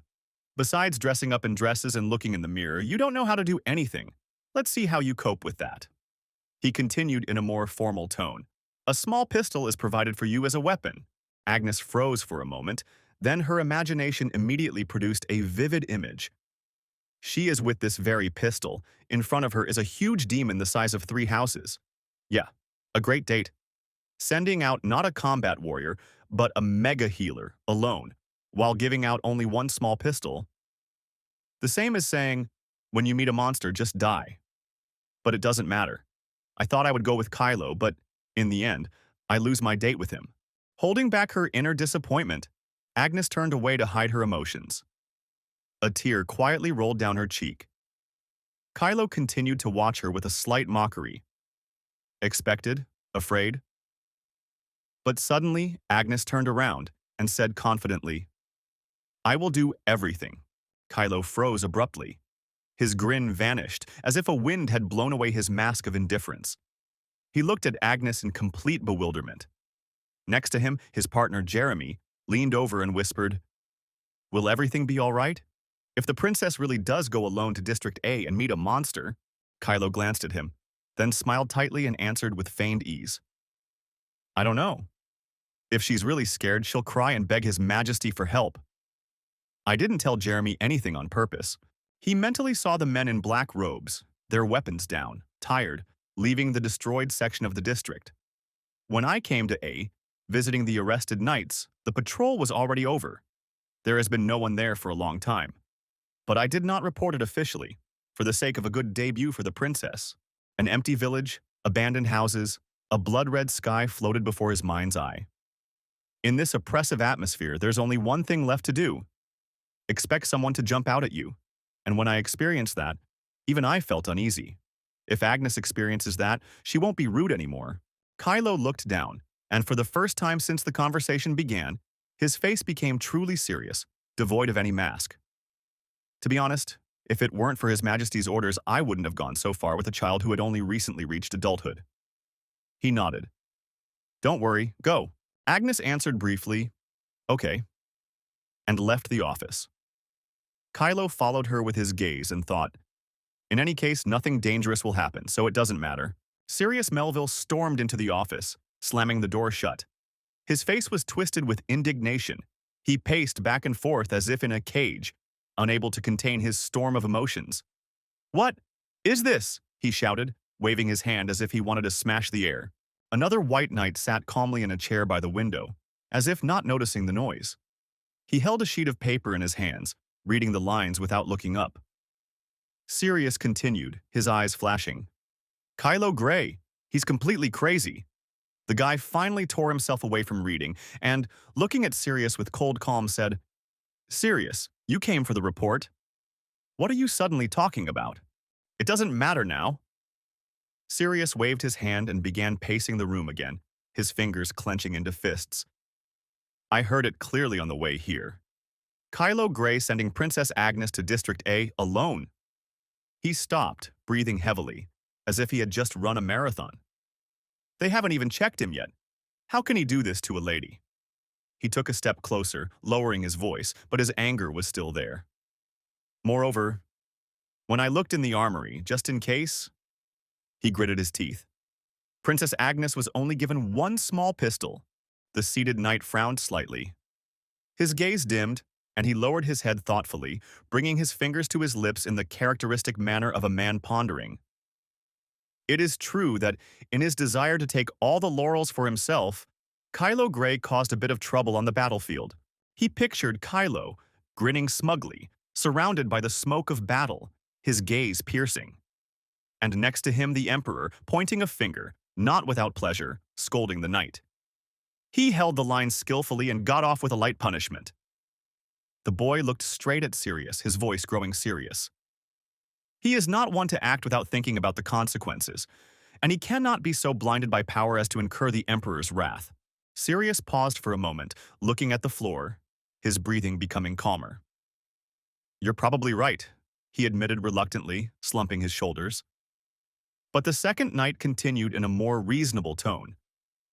"Doesn't this sound like a plan to discourage the princess?" Sirius raised his head sharply, starting to wave his arms again, although without the same fury. "But still, there is a possibility. What if the princess gets seriously hurt?" He froze in place. "I also want to go check, but right now I need to go on patrol." His interlocutor thought for a moment and then said firmly, "Okay, I will personally look after the princess, so go on your mission." Sirius smiled with relief, as if a weight had been lifted from him. "Really, Commander?" He had already headed for the door but stopped at the very threshold and turned around. "Say something to Kylo Gray," he flared up at the end. He thinks that the Black Order is on par with the White Order. And, slamming the door, he walked away. Left alone, the commander sighed heavily. He lowered his head and grabbed it with his hand. Huh. How much longer will I have to solve the princess's problems? He muttered tiredly. He rose slowly from his chair as if an endless weariness had settled in his bones. When she was transferred to the Order of the Black Knights, I felt relieved that I would no longer have to deal with her stupidities. He took his cloak, which was hanging on the back of the chair, threw it over his shoulders, and, already heading for the exit, continued thinking out loud. But they interfered with me on the very first day of her transfer? In his mind's eye, he saw himself standing right behind Agnes, and she, with her arms around his neck. He clenched his teeth. Perhaps this time, it wasn't Kylo Grey who was responsible, but Princess Agnes? Her reckless interest and selfish courtship? I'm tired of it. He approached the door and, without looking back, muttered, Now I will definitely do anything to escape from the princess. Meanwhile, Agnes, in her black battle dress, was slowly approaching the town on horseback. Her white horse walked confidently, but with every step the air grew quieter, heavier. Blind windows and black gaping doors gaped like the gloomy mouths of abandoned buildings. She gripped the reins a little tighter and looked around. Her gaze darted between the slanted facades, the glassless windows, the shadow of a draft that had passed through a crack in the wall. Phew! It looks like it is there, she whispered, trying to encourage herself, but her voice sounded thin, uncertain. The wind raised dust, rustled in the tall, dry grass. The horse snorted, warily shifting from foot to foot. Behind her, the commander appeared, his footsteps barely audible on the withered earth. He still did not leave her alone. His dark brown horse moved much more slowly, as if he himself sensed the skepticism with which his rider looked ahead. Picture post. Against the backdrop of a gloomy sky and half-ruined buildings, there is a touching but comical scene. Sad Agnes in a black uniform sits astride a white horse, her face in tears, her eyes full of sad despair. Underneath, in large words, is written, I want to see Kylo. Horse. Say, meow. Even if you are not Kylo. Nearby in the distance is the commander on his dark brown stallion. He looks at Agnes with an expression of complete disappointment and inner pain. There is also a caption on it, dry and laconic. As slowly as possible. The commander of the Black Knight's office was still in semi-darkness. Kylo was sitting in his chair, studying papers intently, when the door opened and a tall, bald man entered the room. His steps were firm and unhurried. Commander, he said dully, those who left for District A yesterday are returning at this moment. Kylo looked up from his papers, raised his eyebrows, and looked at the man in confusion. What? Didn't they finish yesterday? The Black Knight Victor Craven, whose appearance seemed to embody brute force, calmly replied, I just sent a preliminary report. It's a chore to do this after returning. Note, Victor Craven is a knight who focuses mainly on physical training, preferring silence and direct action. Victor's words caused noticeable irritation in Kylo. What? He cried. Victor bowed his head slightly, remembering, the knight who went on a round with me yesterday suddenly made a fuss. She said that she had lost her cat and it was in my clothes. So we stopped looking and went back. So we'll have to go back there? Flashback. Victor himself walks forward discontentedly, and behind him a girl runs with lamentations, shouting something about her cat. Hearing this, Kylo jumped up from his chair, tripping on a leg as it fell to the floor with a crash. He mentally screamed in alarm, Damn! I shouldn't have trusted them. If the search isn't over yet, then the princess is now. He abruptly cut off the thought, unable to finish it. At this time, Agnes had already reached the very entrance to District A. The two men standing at the massive wooden door immediately became wary at the sight of the lone rider. Why did you come here, princess? One of them asked with surprise and alarm. Agnes dismounted, looked around at them, and was surprised in her mind. They didn't know about my arrival? One of the guards thought with an internal shudder. A walking time bomb has arrived. The second one quietly leaned towards the first one and whispered, Since a member of the Black Order has arrived, it is obviously for the purpose of making a round. Agnes looked at their faces and mentally concluded, Judging by the fact that they are asking about my arrival, everything has already been examined here. She took out a sheet of paper and said confidently, I have arrived to patrol Area A on the orders of the commander. One of the men took the document, examined it carefully, and, slightly stumbling, said, See, confirmed. As the gate slowly swung open, the guards began to whisper quietly. Hasn't the area been explored yet? I don't know. Probably not completely. Agnes, having caught their words out of the corner of her ear, showed no alarm. She took the reins of her horse and stepped over the threshold of the gate with ease, mentally saying, It is quite expected that Kylo will never put me in danger. An image appeared in her mind's eye, like a post on the internet. A cartoon Kylo with cat ears, a serious expression, and the caption, My kitten is a little rude, sarcastic, has a huge inferiority complex, and is impolite. Next to it, a cartoon Agnes, slightly blushing with the caption, He's not a bad cat, though. With these thoughts, Agnes calmly continued walking along the road, smiling and closing her eyes. She added mentally, He must have done such a mean thing to scare me. How sweet. Her horse looked at her attentively, as if surprised at how calmly and enthusiastically Agnes behaved in this ominous place. Arriving at the very center of the destroyed quarter, Agnes stopped.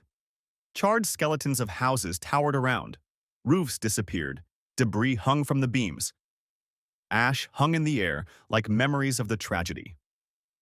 Looking at all this, her gaze dimmed. She looked around and mentally said, So, it's terrible here. Fortunately, the residents were evacuated in advance and there were few victims.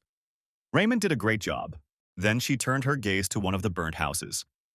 People praise Raymond, calling him a war hero. They are right. Imaginary scene.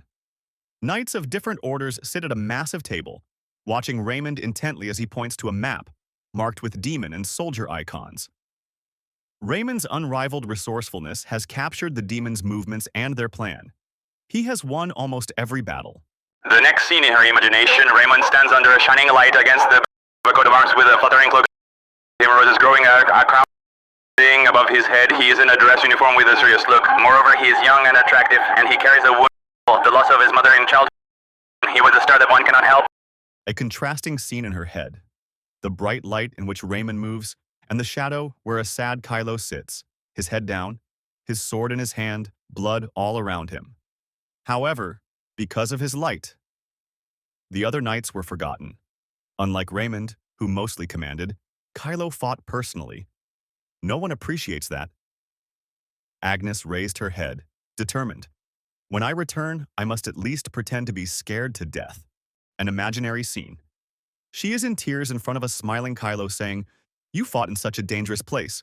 Sir Grey, you are truly a great knight. She smiled again, pleased with herself. Hee, good thing I thought of that now. Agnes's thoughts about Raymond's glory and Kylo's forgotten heroism were suddenly interrupted by a strange sound. She turned to the side, where, among the rubble, broken stones, rotten boards, battered buckets, and broken clay pots, something stood out. There, in the semi-darkness, almost merging with the shadows, sat something black. A spot resembling the silhouette of an animal. The girl froze and, peering at it, mentally gasped. That dark creature, is it really a monster? She carefully approached her horse, feeling a chill run down her spine. She glanced again at the black spot, which still seemed to be motionless. This area hasn't been explored after all, she thought anxiously. Or was the area inspected in a slipshod manner? Instinctively pressing her cheek to the horse's withers, she closed her eyes and covered her face with her hands, her lips trembling with fear. Her heart clenched inside. A thought flashed through her mind. What should I do? Help! Kylo! In the silence of the destroyed area, a voice suddenly rang out. Meow! Agnes shuddered, opened one eye, then the other. She slowly took her hands away from her face, blinked, and breathed a sigh of relief. What? Just a cat? A fluffy black kitten sat in front of her. As if nothing had happened, it meowed again, casually stretched, and approached the girl. Agnes could not hold back a smile, sat down and carefully picked it up in her arms. The cat purred, meowed again, this time more drawn out. Meow. The girl, stroking the soft fur, thought with sincere tenderness. Judging by how calmly she sits in my arms, she's used to people. She looked up at the pink sunset sky and the ruined houses around her, her chest filled with sadness. The owner couldn't take her during the evacuation? Then she looked at the cat again, at her scratched paws, the thin scratch behind her ear. Her heart sank. She's badly hurt. We need to heal her. The cat purred contentedly, rubbing itself against Agnes's chest, settling more comfortably in her arms. Meow, she said, as if agreeing with the girl's thoughts. Agnes smiled again, running her hand through the fur. Yes, yes. Does it hurt anymore?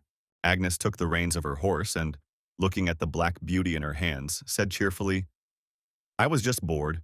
Do you want to go round with me? She walked slowly along the narrow, grassy path, carrying the cat in her arms and continuing to talk to her. Then I will find your owner. Maybe he is also one of the evacuees? Or will you live with me now? She continued to tell something affectionate, quietly, as if having a serious conversation with the animal. The cat purred quietly, warming itself against Agnes's chest. However, the serenity suddenly gave way to anxiety. The girl suddenly froze. Her steps slowed, as if the air had thickened. She felt a chill run down her skin, as if someone was standing behind her and breathing down her neck. Light, barely perceptible but noticeable breathing. Her smile disappeared instantly, as if a gust of wind had blown it away. Agnes froze, unable to take a single step. She felt someone else's presence. Something nearby, very close. Slowly, her heart skipping a beat, she began to turn her head over her shoulder. And she saw him, a black, massive wolf, his scarlet eyes glowing like fire with smoke rising from them. His muzzle was slightly open, steam rising from his mouth. He was looking straight at her. There was a primal fury in his gaze. Agnes thought in horror. That's not a cat at all. He's real. She took a cautious step back. Then another. Her heart was pounding. Her throat was dry. Will I die again? Such a small death, she whispered to herself. I don't want to. The wolf began to walk. One step, two, closer and closer. There was no malice or fear on his face, only a predatory calm. He knew that she would not run away. Agnes could no longer contain herself. She suddenly raised her hand to her face, covering it, and screamed in despair, No! The silence was broken by the clanking of steel. The next moment, like a flash of lightning, Kylo appeared before Agnes, brandishing his sword. His blade flashed in the sunset light, and the wolf, growling ominously, was no longer a threat. The monster's body fell to the ground with a dull thud, leaving a dark puddle on the stones. Agnes, still standing there, couldn't move. Her eyes were wide open, her lips were trembling slightly, and on her cheek was a drop of the scarlet blood of the slain monster. In her arms, the cat curled up into a ball, trembling, just like the girl herself. Agnes couldn't take it anymore and dropped to her knees, still holding the cat tightly, as if it were her anchor in this terrifying reality. She was silent, her heart pounding, her mind unable to comprehend what had happened. Kylo stepped closer, sheathing his sword. His voice was calm, almost a whisper. Are you okay? The cat meowed softly, pressing herself closer to Agnes's chest. And the girl herself slowly raised her eyes to Kylo, a mixture of horror, amazement, and unreality of what was happening froze in them. She still could not believe what she saw in front of her. In her mind, like an echo, Kate, Kylo, saved me? Kylo noticed her expression and said with restraint, but with deep sadness in his voice, I did not intentionally put you in danger. There was an error in the report. Simple and... His words sounded heavy. Meanwhile, Agnes's horse, frightened, bolted and disappeared around the corner of the street, not knowing where it was going. Kylo took out a handkerchief and held it out. Wipe away the blood. Agnes slowly extended her hand, accepting the cloth. Inside, she was still shaking, but seeing this simple gesture, she again shrank internally, hiding behind thoughts. Kylo's handkerchief. She held it to her chest with both hands, as if it were a sacred relic, and a gentle, warm smile appeared on her face. Kylo watched her silently, his head bowed slightly. He did not understand what was happening, He lightly touched his chin with his fingers, thinking she was so scared that she went crazy. A moment of silence. Then he clarified, "Are you hurt?" Agnes, as if returning from the depths of her inner world, looked away in surprise, panic in her head. "Oh, I forgot that I should behave normally." She rose to her feet quickly, barely keeping her balance, and answered quickly, "A little." Her voice sounded uncertain. She cast a sideways, almost offended glance at him, in which the remnants of fear and embarrassment were mixed. Kylo lowered his eyes and said quietly, like a confession, "It seems that those Black Knight bastards weren't able to conduct a normal patrol." He paused for a moment. "I'm glad you're not injured. I found out late, so I had to hurry." A firework of happiness flared up inside Agnes. Her eyes glowed like two beacons in her thoughts. "I'm so grateful. Finally, I get a chance to go on a date with Kylo." But nothing in her appearance gave her away. Just a subtle game. The girl remembered how she should behave. Almost without looking, she nervously tucked a strand of hair behind her ear and, pretending that everything was under control, said, "Since you're here, Commander, then the rest of the district can be together." But she didn't have time to finish and hear his answer either. Her gaze twitched to the side. Somewhere between the walls of the broken houses, a familiar sound was heard. See, the sound of hooves on a dark brown horse, slowly, proudly, as if emerging from triumph, he appeared. Raymond. Among the broken streets and debris, his figure stood out like a shadow of the past, still alive, still bold. His gaze was directed forward, and even the horse walked with a special bearing, as if it knew. Now its rider would play the role of a hero. Kylo frowned and said quietly, almost without surprise, "Raymond Spencer?" Agnes, on the other hand, froze. Her mouth dropped open and her eyes widened to their limits. She tried to pronounce his name, but her tongue wouldn't obey her. He was getting closer. "Raymond?" flashed through her head like a clap of thunder. Post. Agnes, already in her thoughts like a bunny with cute ears, happily shines. Light. Kylo. Supposedly in the arena cartoon, Kylo and Raymond in boxing gloves, one with cat ears, the other with dog ears. Signature? VS your choice? Raymond, who had appeared among the ruined streets, jumped off his horse with the ease and confidence of his usual self. He quickly surveyed the scene. In the middle of the road, against the backdrop of broken boards and scattered buckets, lay the body of a dead wolf with blood splashing around it. His gaze darted to Agnes. The blood on the girl's face, the strands of hair falling out of her hairdo, the black cat pressed to her chest. Everything indicated that the danger was real. He turned his gaze to Kylo. Their eyes met, and the tension immediately hung in the air. "You're in trouble again, Kylo Grey," Raymond said coldly, as if passing judgment. Kylo didn't answer. He just looked contemptuously at the one who considered himself a hero of the Empire, and remained silent. Silent, but with restrained irritation. Then Raymond approached Agnes. His movements were slow, deliberately calm, but inside he was clearly seething with irritation. He extended his hand and opened it, revealing a clean handkerchief embroidered with the coat of arms of his family. "First, wipe away the blood, Princess," he said in a calm, almost caring tone. Agnes looked at him. Her eyes were cold. No trace of emotion, no warmth. As if he were standing before an ice statue. She silently took the handkerchief without thanking him, just pressing it into her palm. A moment passed through her mind. Holding Kylo's handkerchief to her chest, feeling its warmth, the weight of his lightsaber before her. It was real. She began to wipe the blood from her face, still silent. Meanwhile, Kylo couldn't look away. He stood there, looking at her, his mind racing. Why?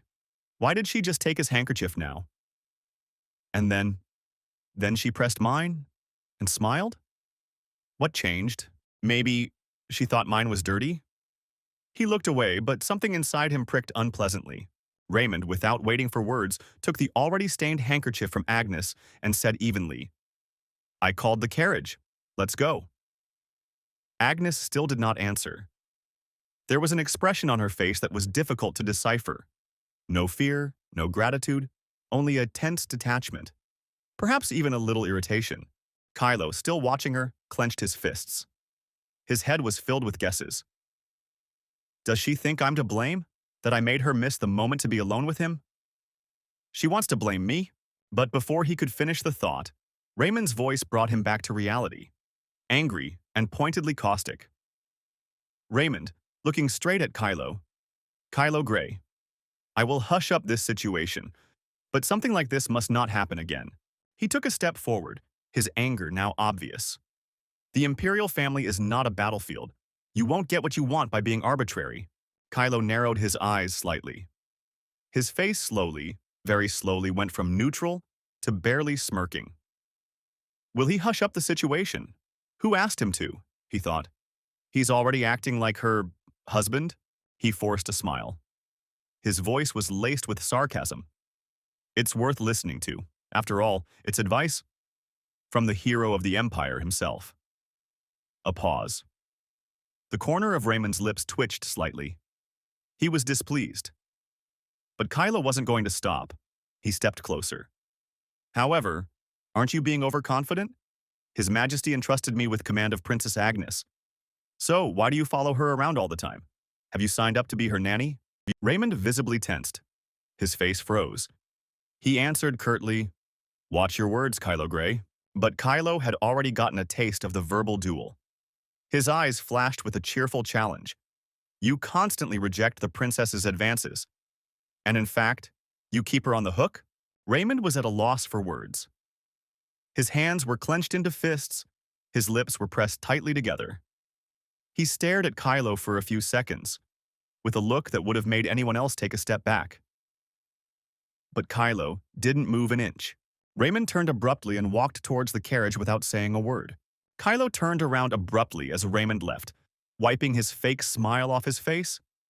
His expression turned irritated, clenching his fists as he muttered angrily to himself, Filthy bastard, pretending to be a noble knight.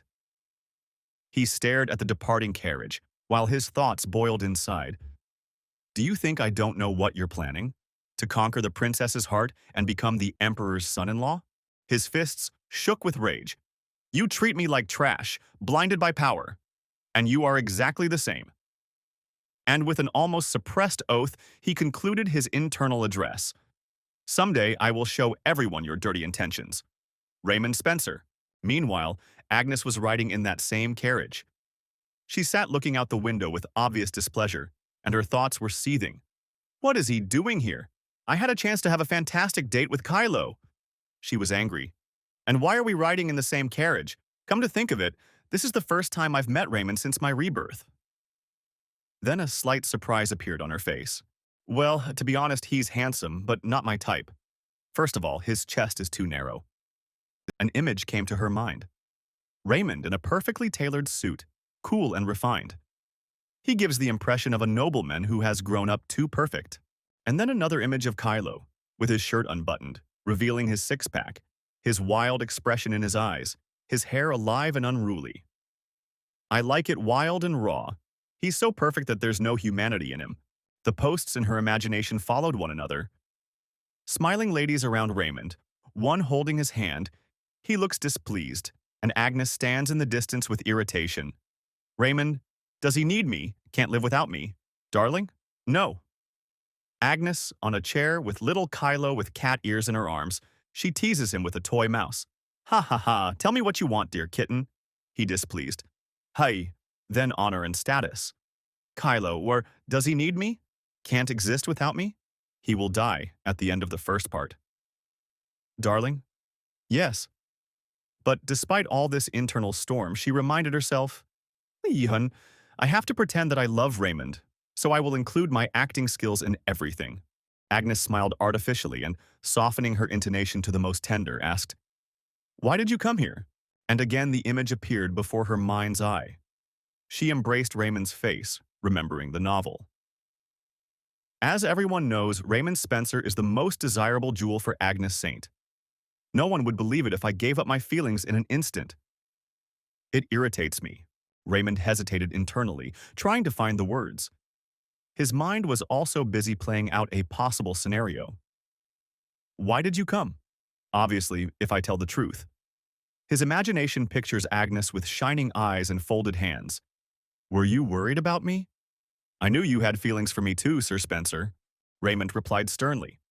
I have come here today to ask you to refrain from doing things that members of the Imperial family should not do.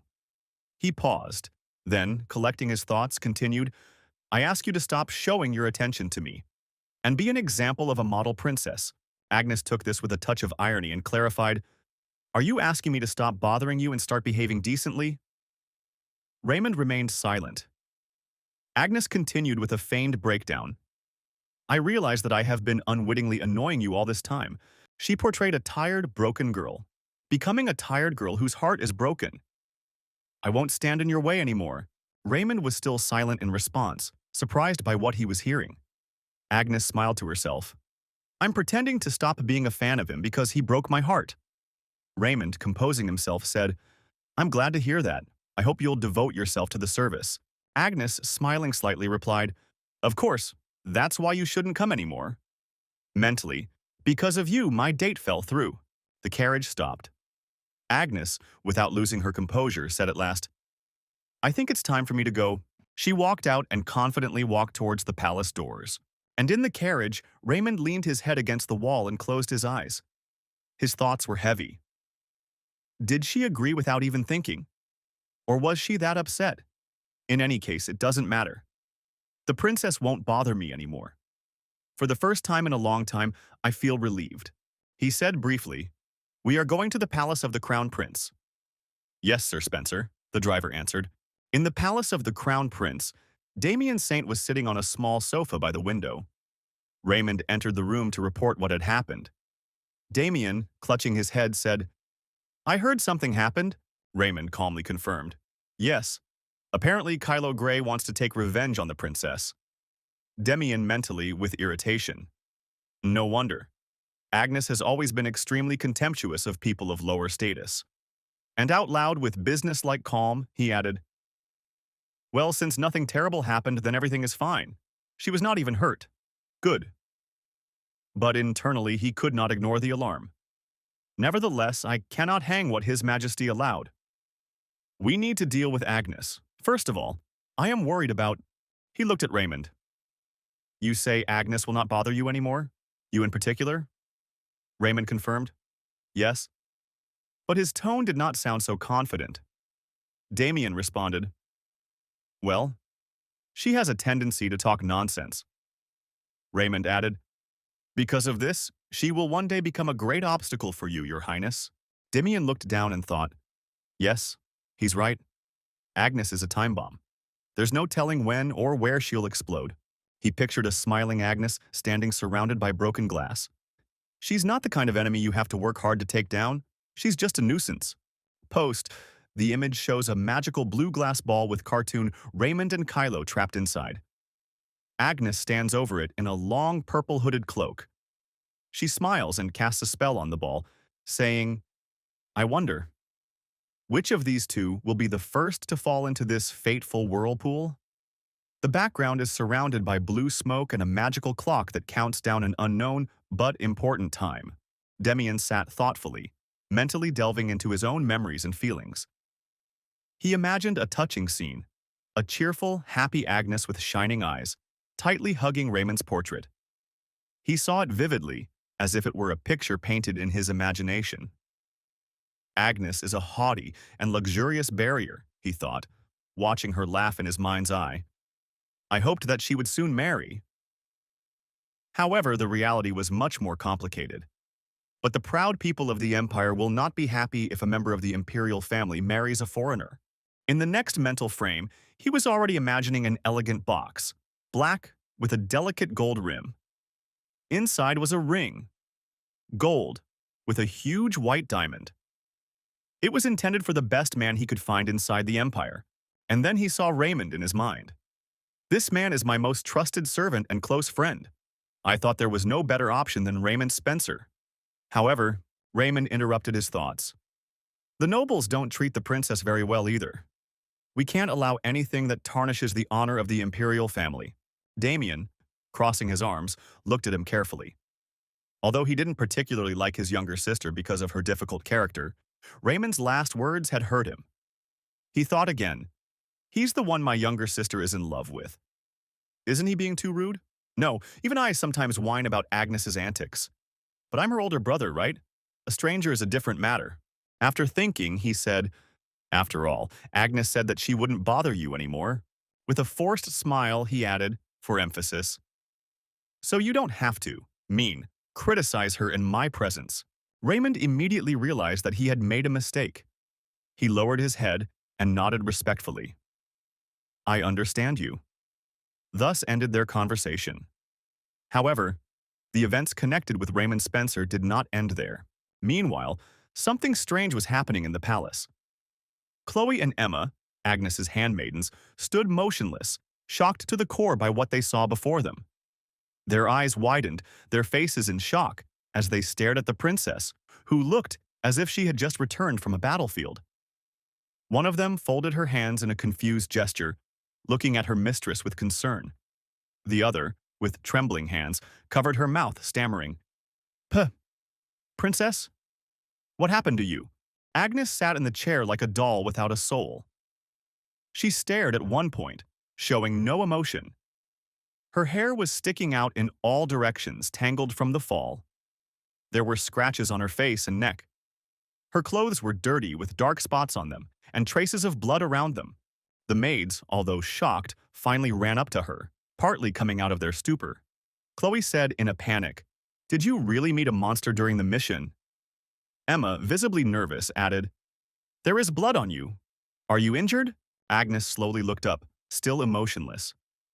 She thought to herself, my maids, Emma and Chloe, are known for being the quickest to spread gossip. In that case, after a short pause, she replied, "Something terrible almost happened to me. Thanks to Sir Grey, I survived." The girls looked at her sadly. But hope flared up in Agnes's soul.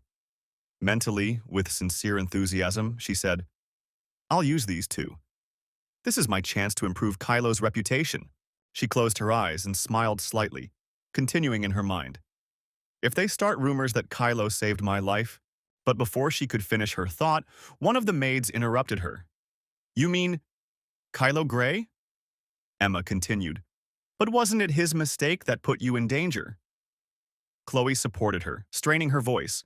"If the commander had done his job properly, none of this would have happened." Agnes was still smiling, mentally replaying the moments she had spent with Kylo. Distracted from her thoughts, she asked absently, "Huh?" Then she added, "That's not what I meant." Chloe, pressing her hand to her chest, now with obvious irritation, continued, "Weren't one or two people from the Order of the Black Knights arrested for the actions they committed?" Emma nodded quickly. Right. Chloe, becoming more and more carried away by the conversation, spoke with anger. "Moreover, passing in front of the Order building, I ran into Kylo Grey. Not only did he not say hello, he even looked at me angrily. You can't trust such a person, princess." Agnes closed her eyes. A single tear slowly rolled down her cheek. In her mind, she thought sadly, Kylo is just not very experienced in communication. It may come as a surprise, but Kylo's reputation is as damaged as mine. A long-term plan is needed to improve his image. Agnes's eyes were clouded with tears. She hung her head, not wanting to show weakness. She composed herself and said, "I think I was wrong about Sir Grey. He is more loyal than I expected, and he did save me." One of the maids said cautiously, "But I heard that you returned with Sir Raymond Spencer?" Agnes, still hiding her expression behind her falling strands of hair, smiled, continuing mentally, "The plan will still be implemented." She added out loud, "Please do not speak of Sir Spencer in front of me." The maids were alarmed. What? Did something happen between you? Tell us, princess." Agnes smiled again reservedly. So far, everything was going just as she had planned. Agnes looked up, tilting her head slightly to the side. Feigning sadness, she closed her eyes and said slowly, "I won't describe everything in detail. But I can be hurt too. I'm tired." Looking down at the floor again, she mentally planned, "It's time to play the role of the tired girl with a broken heart." She added sadly, "I need to rest. I'm covered in blood and I don't feel well." Chloe, looking at her with concern, said in a trembling voice, "Oh, of course. Go to bed quickly." Emma hurried to support. "Princess, don't worry, and have a good rest." Both girls went to the door, turning around with concern, and went out. As soon as the doors closed behind them and Agnes was left alone, her face instantly changed. From sad and tired, it became sly, full of inner triumph. To herself, she whispered contentedly, "Come on, my dear little birds, according to plan. Fly and spread rumors." However, the reality was a little different from Agnes's expectations. Agnes's maids, Emma and Chloe, emerged from her chambers and walked down the hallway, continuing to discuss what had just happened. Emma spoke first, almost in a whisper, with concern in her voice. "What happened?" However, the next second, her tone became much more irritated and louder. "The princess who always talked about her Spencer now doesn't want to do it anymore?" Emma frowned and sharply raised her index finger, as if she had a hunch. Something serious has definitely happened. Chloe, walking beside her, looked equally worried. She gave Emma a serious look and said quietly, as if trying to rationalize her words, "But as you know, the princess is kind to her people. We have had our share of hard times because of her temper. But the benefits of working at the palace are enormous. In particular, the things the princess has given Sir Spencer are countless." Emma stopped, her eyes flashing with fury. She turned sharply to Chloe. "Are you implying that Sir Spencer did something?"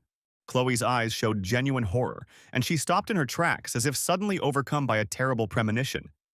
Her voice trembled. "What if he lost control and resorted to swearing?" A terrifying scene appeared in her mind. Raymond shouting at the princess, "Princess, you are so And Agnes, shocked, replied, "Sir Spencer, how can you speak like that?" Emma was alarmed. Her eyes widened with fear. Her voice became intermittent. "No, really? Sir Spencer could not—" Chloe quickly interrupted, continuing her thoughts. "But think about it.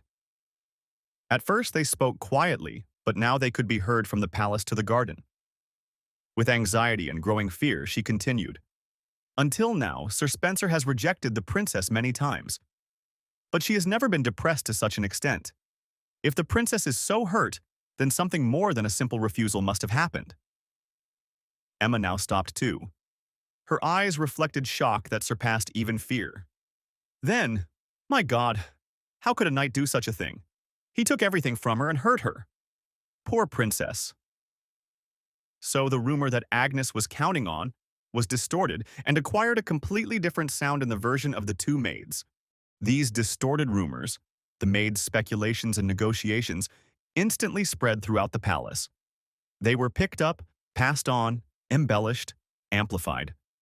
They rushed like a gust of wind from one end of the residence to the other. In one of the spacious rooms, two noble girls sat by the window, stroking the hem of their dresses and sipping tea. Their faces were angry. One of them said, "It's amazing. How could such a decent man do such a thing?" The other, no less angry, nodded in agreement and added, "I didn't even think that Sir Spencer was capable of saying such a thing." But the chain reaction did not end there. On the contrary, it only accelerated. The rumors left the living room and the dining room, penetrated the corridors, the library, the training yard, the laundry room. Everyone who heard the retelling added a little of their own. Someone added drama, someone added pathos, someone added anger. In the corridor, a young man and a girl met. They were standing next to the wall, discussing the latest gossip. It was audible even in the next room. The girl, folding her palms in front of her chest, with an anxious expression on her face, said, as if in pain, "He said, rather than marry you, I'd rather marry dandruff that fell to the ground." The young man was extremely serious. Crossing his arms, he added with a heaviness in his voice, "They say," he said, "a sewer is more suitable for you than a palace." At that moment, Sir Raymond Spencer himself was walking along the paved path towards the palace. He walked with dignity, as usual, but he kept turning around more and more often, listening warily to the conversations coming from all around. He caught snatches of, "Look, it's Sir Spencer. How can he walk so confidently near the palace?" He felt the tense atmosphere, but he could not understand its cause. His step slowed a little, his face frowned. A vague uneasiness arose in his chest. He did not understand anything, but he felt that something was wrong. He had become the one who, with an unspeakable rudeness, drove a large nail into the heart of the princess. And this rumor, the wave, like an uncontrollable storm, reached the highest and most powerful walls, the throne room. The emperor, sitting on a massive throne, abruptly hit the table with his fist. His face turned red, almost burgundy from rage. "What? That damn Spencer guy hurt my daughter," he thundered, his voice echoing throughout the room. A man stood before him, his head down, and with a trembling voice, he tried to bring him up to speed. "Please calm down, Your Majesty. The source is unreliable, therefore—" But the emperor heard nothing. He interrupted him, seething with anger. "The Spencer family is full of such impudent fellows as father and son. The Spencer family is one of the 4 ducal families of the empire. It is so prestigious and wealthy that no one can do anything to it." The emperor, sitting in the throne room, clenched his teeth and froze in place. His fists trembled with rage, but behind the external storm there was an internal storm that was much deeper. He mentally turned to the image of Duke Spencer, Raymond's father. "However, I have long harbored hatred for this Duke Spencer." He imagined the man he once remembered, tall, stately, in ornate dark clothes with a smug grin. But that was not what hurt. Because this is the Empress's first love. An image of his wife, the Empress, Agnes's mother, flashed into his imagination. She stood looking back. She was wearing a lovely long gray dress, thin lace gloves, a tiara played in her long ash-blonde hair, and her large pink bright eyes shone, full of unspoken emotion. Yippinut, moreover, he came to our wedding and called for it to be stopped. A scene appeared before his mind's eye. The Empress, in a luxurious white wedding dress with a long veil, her hair pulled back, a shining smile and a bouquet in her hands. And behind her stood Duke Spencer, stretching out his hand to her, as if he wanted to snatch it from fate. Luckily, the Empress has already rejected her feelings for him, but I still can't calm down. He jumped up from his throne, but sat down again, clenching his teeth until they crunched. Damian, without my knowledge, made friends with him. He even led Agnes astray, so that my sweet daughter would become the bride of this scoundrel. His imagination clouded his mind again. He saw Agnes, shining like a ray of sunshine. She was wearing a wedding dress and holding a bouquet. Raymond stood next to him in a wedding suit, slightly bowing his head, as if acknowledging victory. The Emperor clenched his teeth. "No way, no way, no way," he screamed in his mind. "I don't want to imagine this, even if the sky splits, even if I die. No, until now everything was fine. I believed that the son would not be like his father, but how dare he hurt my daughter's heart?" And then he could no longer bear it. His rage burst out. He jumped up, waving his arms, blazing with fire. "This vile, impious one!" The man in front of him shrank again and, pressing his hand to his chest, tried to calm him down. "Your Majesty, calm down. This could be a good sign." The Emperor turned his head sharply towards him in despair and asked again, "A good sign?" The man, trying to speak evenly, recalled how earlier in the corridor he had encountered 2 of the princess's maids, Chloe and Emma. Their faces were worried, but at the same time the fire of discussion burned in their eyes. He nodded. Yes, judging from the maid's words, the princess was heartbroken and even ordered that his name not be spoken anymore. The Emperor leaned forward sharply. His eyes widened, not with anger, but with sudden hope. His voice was quieter, almost a whisper, but still trembling with tension. "Does this mean that the princess no longer has the same feelings for Sir Spencer?" Something shifted inside him. He thought about it, peering into his thoughts, and finally came to a conclusion. He is right. At this point, the scene shifts to the Crown Prince's courtyard. There, in the midst of perfect order, serenity reigned. The bright sun flooded the marble paths with golden light. The fountains were turned on, and their transparent streams, scattering into drops, sparkled in the rays. Courtiers strolled slowly along the garden paths, and conversations filled the air. Kylo, the Crown Prince, walked through the garden listening intently to the man walking next to him. The man, in a reserved but insistent tone, reported, "Even those who do not often go out in public know about this. The news has spread everywhere." Kylo did not answer, but an inner voice sounded in his thoughts. "This scoundrel insulted the princess?" His brows furrowed, his steps became a little faster. A new feeling arose in his chest, a mixture of rage and protection. At the same time, a fantasy is born in Agnes's imagination. A post. She is standing in a dazzlingly beautiful wedding dress, in her hair, a tiara, the same as her mother had. Her hair is braided into a ball, but strands of it fall freely, falling in curls on her face. She is wearing sparkling jewelry, a veil, thin as a haze.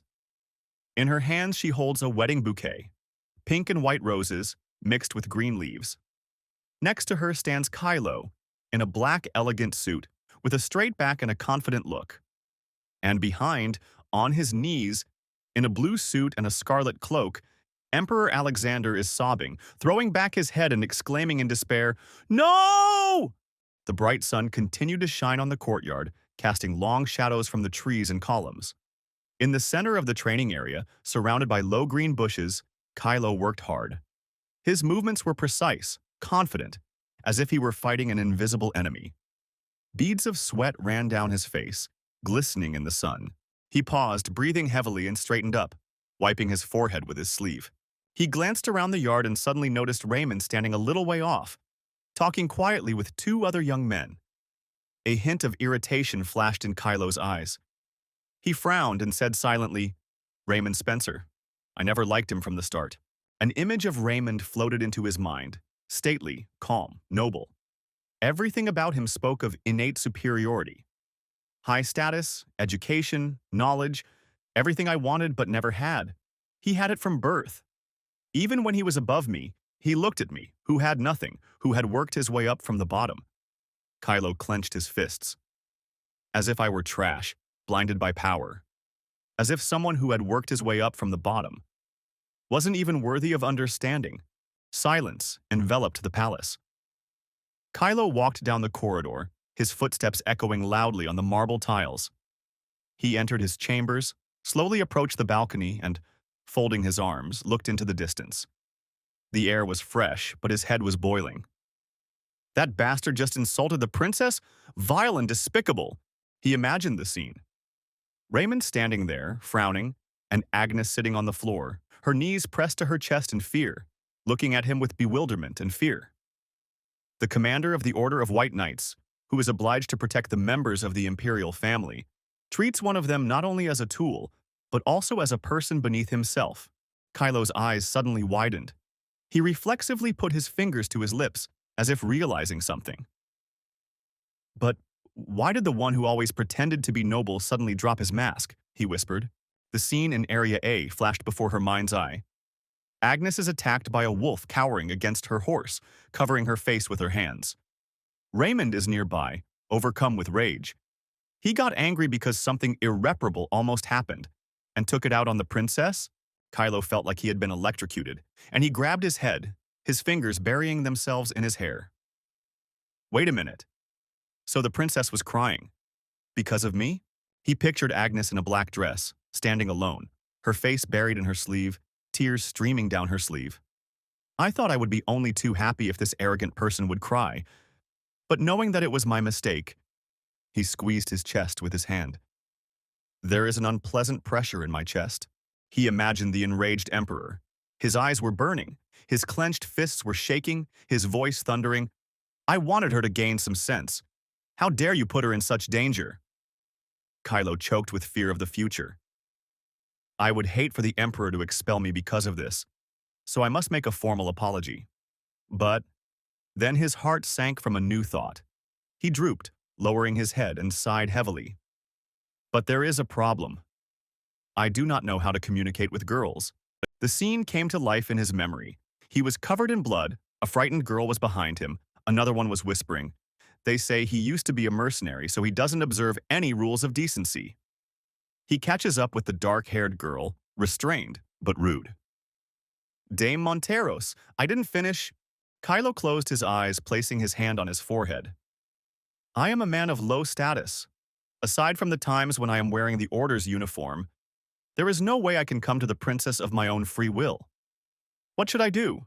Suddenly the doors to the room swung open. The sharp sound made Kylo turn around, his heart jumping in his chest.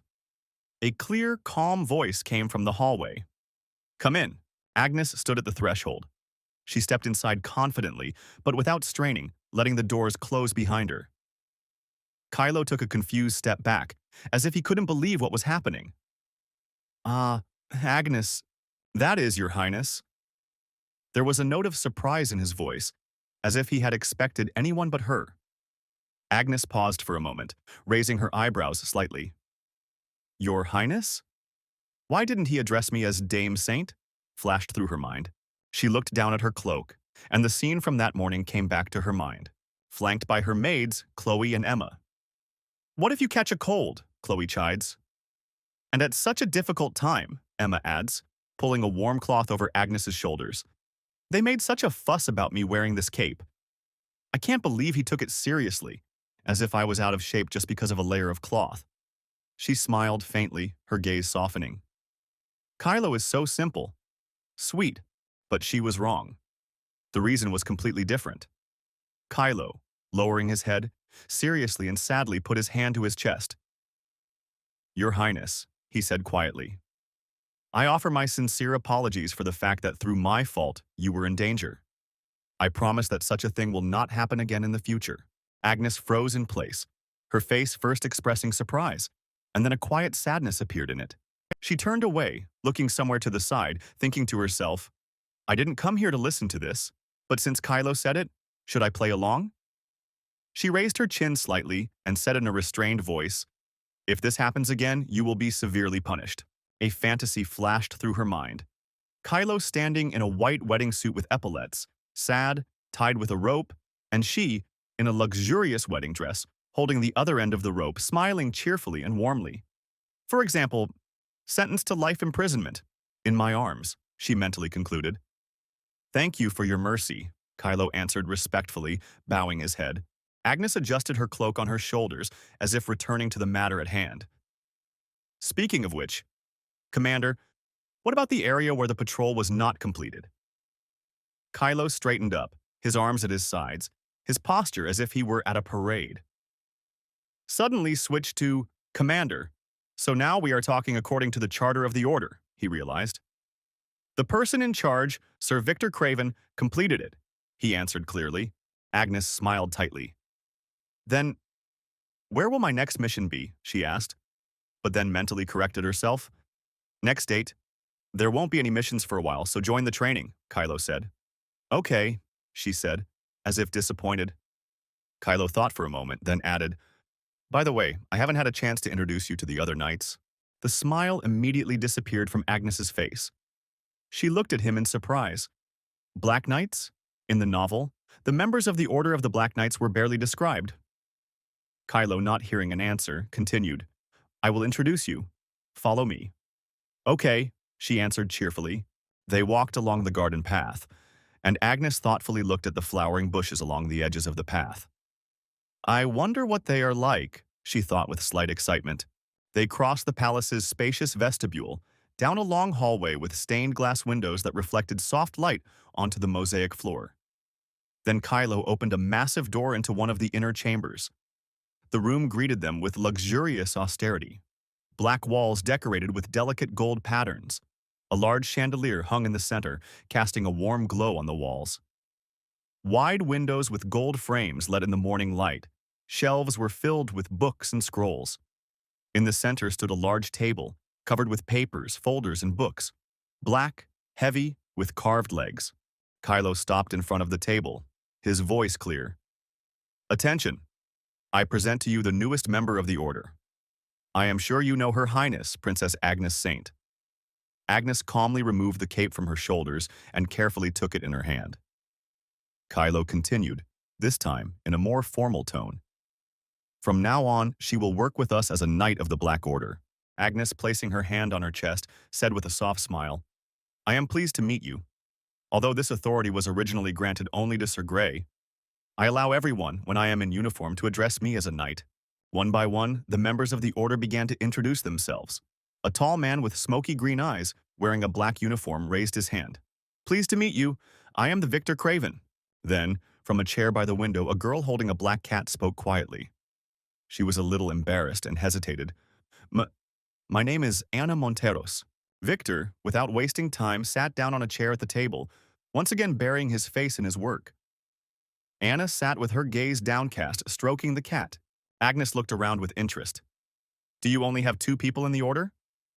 Kylo looked down with a heavy sigh, closing his eyes for a moment. Of course not. Images of 3 men flashed before his mind's eye. One waving his arms with a maniacal smile, another wearing a bandit mask and holding a sly grin with a bag of gold. The third standing behind the second, holding a sword in his hands. One robbed a bank during the war, another tried to use the chaos to kill a personal enemy.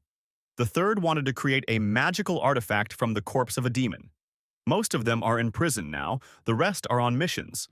Here, at the moment, there are only 2. There are 6 of us in total. Agnes mentally noted. You did well to deal with them? Kylo turned to the door. Well, organize your own training. Agnes's eyes widened, stunned. Leaving already? He walked out without looking back. Agnes remained standing, her shoulders slightly slumped, tears glistening in her eyes. I thought that after I joined the Order we would be together more often. Everything I imagined is falling apart one by one. Agnes's thoughts were suddenly interrupted by a light hand touching her shoulder. She turned around sharply. What? Anna stood nearby, hugging the cat. Agnes recognized the animal and mentally exclaimed, That very cat! Anna lowered her eyes shyly and said quietly, My Coco, thanks you. Agnes leaned closer, trying to hear. He speaks so quietly that you can't hear anything. What did you say? She asked again. Anna recoiled in fear, hid behind the chair, peeking out from behind the back. Did I scare you? I'm sorry. But what did you say? People who became zombies because of demons had a blackening body and scarlet eyes. After that, people with a similar appearance were often persecuted. Could it be? Agnes thought, watching Anna.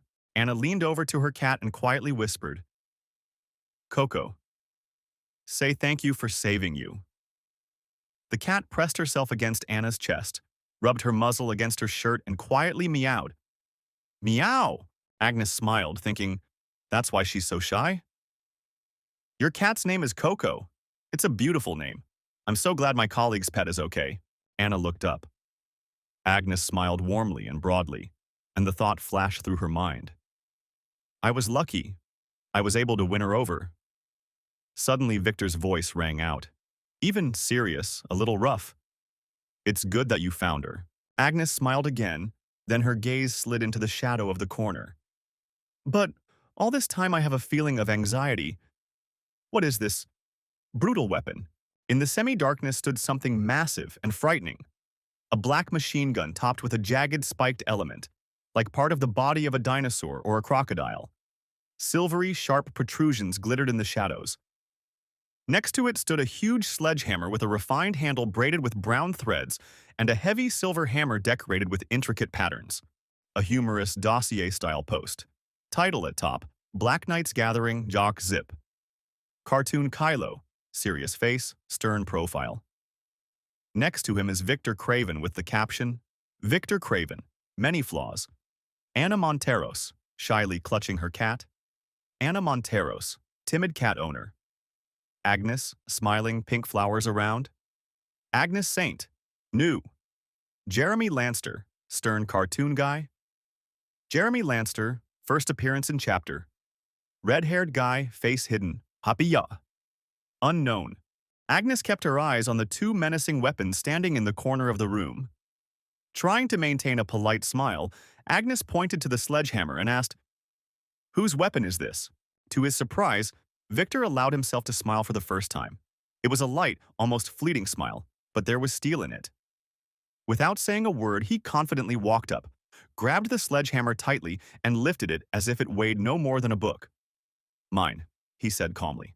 Agnes didn't show it, but she tensed up inside. She continued in the same tone, pointing to the machine gun standing next to her. I see. And what's next to it? And could you put it aside for the time of our conversation? Suddenly, Anna rose quickly from her seat. Her voice, usually quiet and shy, sounded with some slight excitement. Hey, it's mine. She quickly approached, grabbed her weapon with both hands and, leaning forward slightly, smiling, handed it to Agnes. Can you take a look? Show you how it works? Agnes took an involuntary step back, finding herself at the door. She was still smiling, trying not to show her inner tension, but her heart sank. Anna's eyes suddenly flashed with a scarlet light, frighteningly reminiscent of the eyes of the very wolf that had attacked her. Horrible memories surfaced on their own. Blood, fangs, growling. Her fingers trembled and she raised her hands, as if to ward off danger, but her voice sounded evenly. No, no, don't. Anna, still smiling, did not notice the fear. A strange, almost mad inspiration lit up her gaze as she continued. It has 5 blades overlapping each other, and it also sprays monster poison, so it can crush even a monster's bone in a second. Agnes watched in amazement as Anna suddenly transformed from a timid and shy girl into a person speaking clearly and distinctly, as if inspired by her own power. An inner voice whispered like a trembling thread. Why did she suddenly start speaking clearly? A weapon hung in front of her face almost a centimeter away, and Agnes, feeling beads of sweat begin to appear on her forehead, still held back and answered, still trying to smile, although fear raged inside. I understand. I want a weapon for myself too. Where can I get one? This was her first real fear, not of monsters, not of demons, but of her new allies. Her voice trembled, but remained determined. Anna nodded, a little embarrassed, and answered, A master at the Imperial weapons factory can create one for you. Do you want to go together? Agnes, straightening her back a little, nevertheless answered confidently, Yes, I would be grateful. The source of the development of magical engineering in the Empire is the purple magic stone, a special mineral that grows only on its lands. Image. A fair-haired young man holds a purple stone in his palms, from which comes a bright, blinding light. The next shot is of him standing under a cloudy sky, holding a stone high above his head, and a beam of light erupting from it pierces the heavens. Around him are demons evaporating from the ground, disappearing from the radiance. It was this young man, who would later become the first emperor, who combined his unique magic with an unremarkable, ordinary-looking mineral and imbued it with power.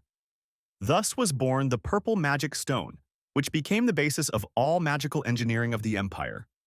With just one explosion of its energy, one beam, the demons were sealed underground. Image.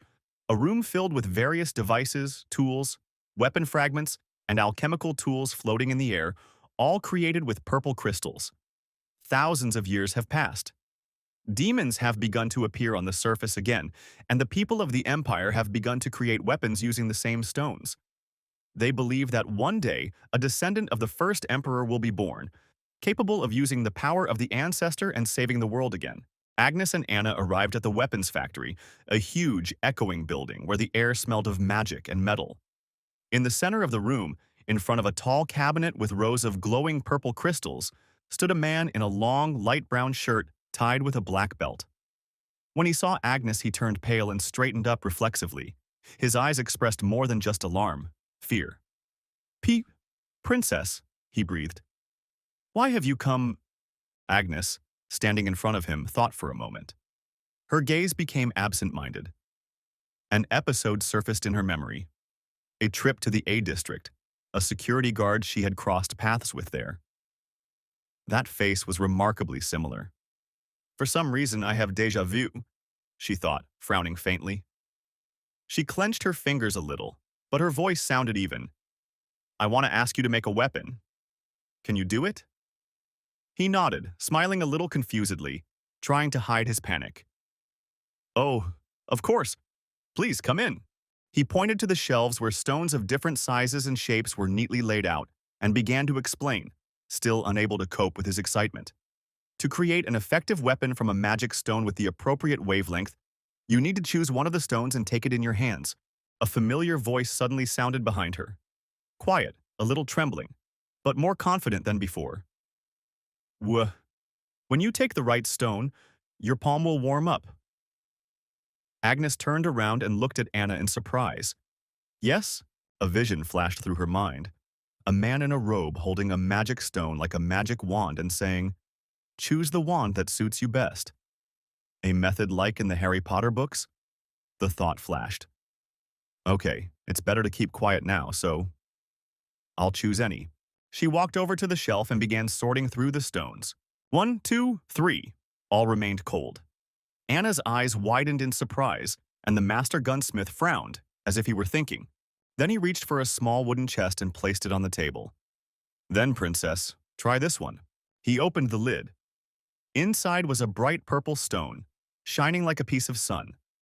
Soft rays of light emanated from it, as if it were glowing from within.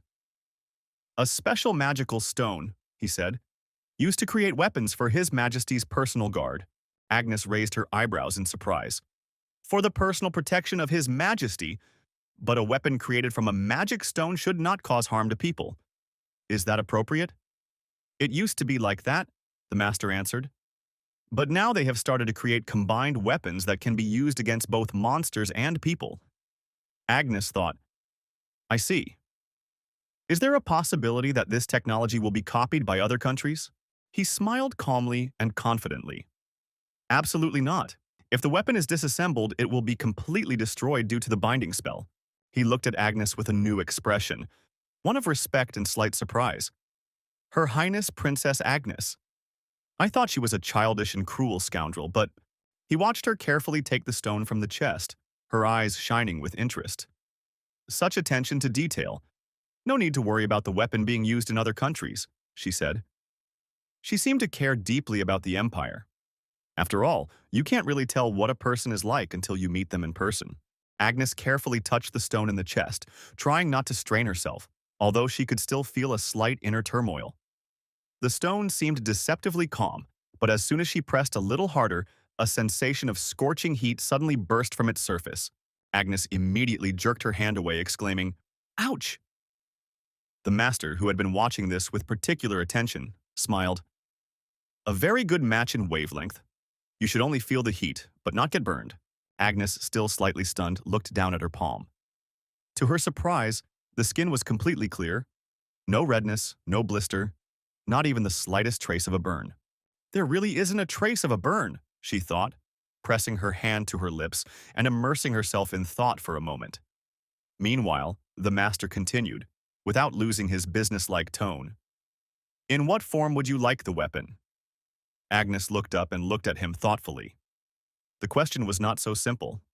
She squinted a little, considering the possible options. In the form of... For a moment she imagined herself among gears, steam, sparks, and flashes of energy. This world, combining majestic magic and the angular, humming power of steampunk, awakened unusual images in her. "Since I am in a world that combines magic and steampunk," she concluded mentally, and her lips slightly curved into a smile. Then she said confidently, "I think a staff and a firearm would be a great option." She and Anna walked out of the weapons factory. A light breeze immediately blew on their faces, carrying away the smell of oil and magic powder that hung in the workshop. Agnes held her new weapon in her hands. Long, elegant, with a thin metal body inlaid. She grabbed it with both hands, examining it with interest. A satisfied smile blossomed on her face.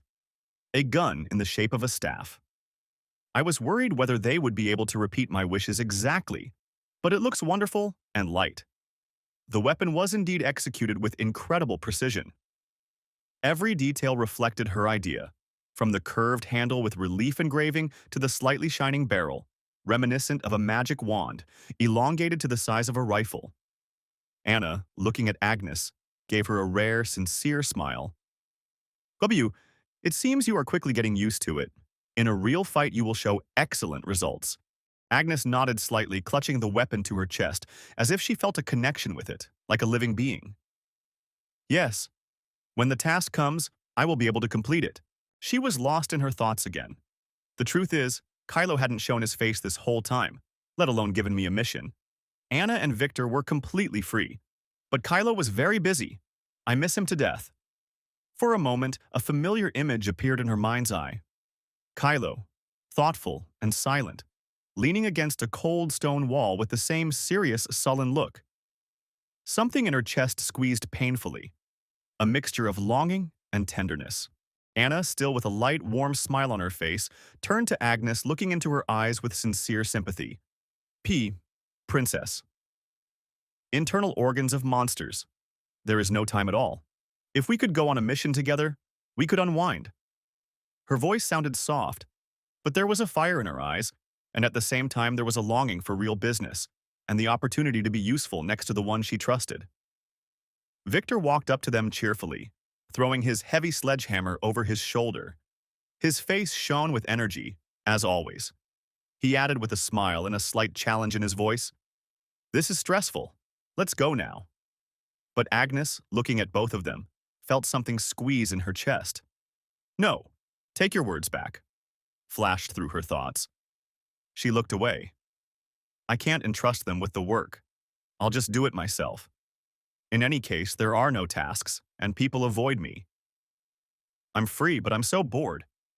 They walked together through the courtyard, and soon came to the crossroads of paths, where it was time to say goodbye.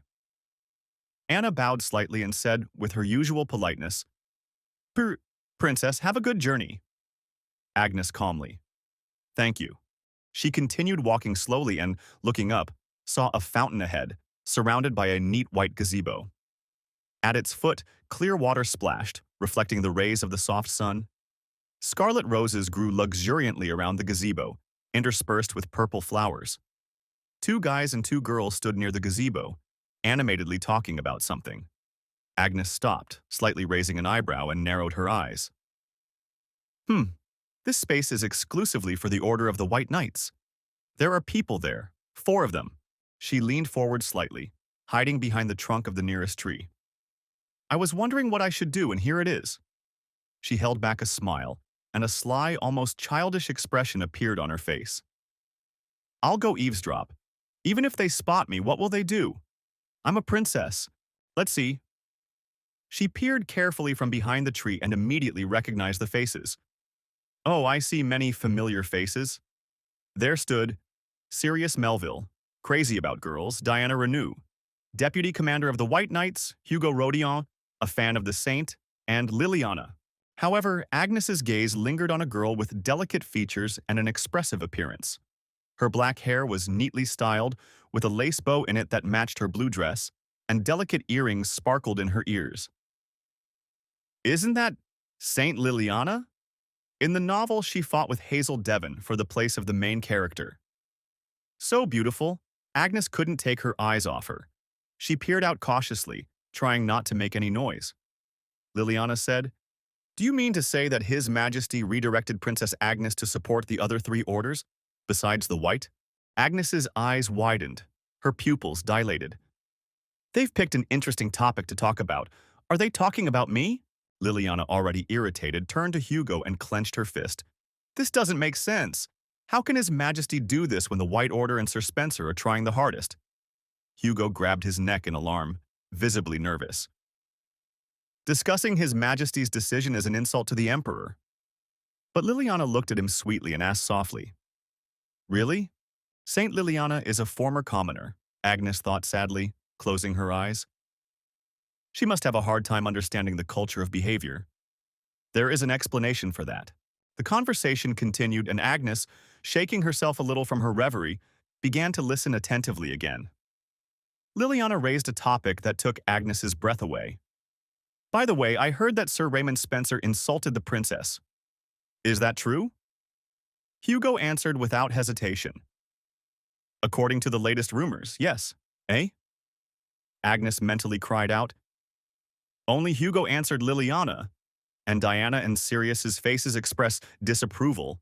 She glanced at Liliana and Hugo, who were chatting, barely noticing the others. Then she looked at Diana and Sirius, who were standing a little further away, but were clearly listening to the conversation with cold caution. Hugo continued, lowering his voice slightly.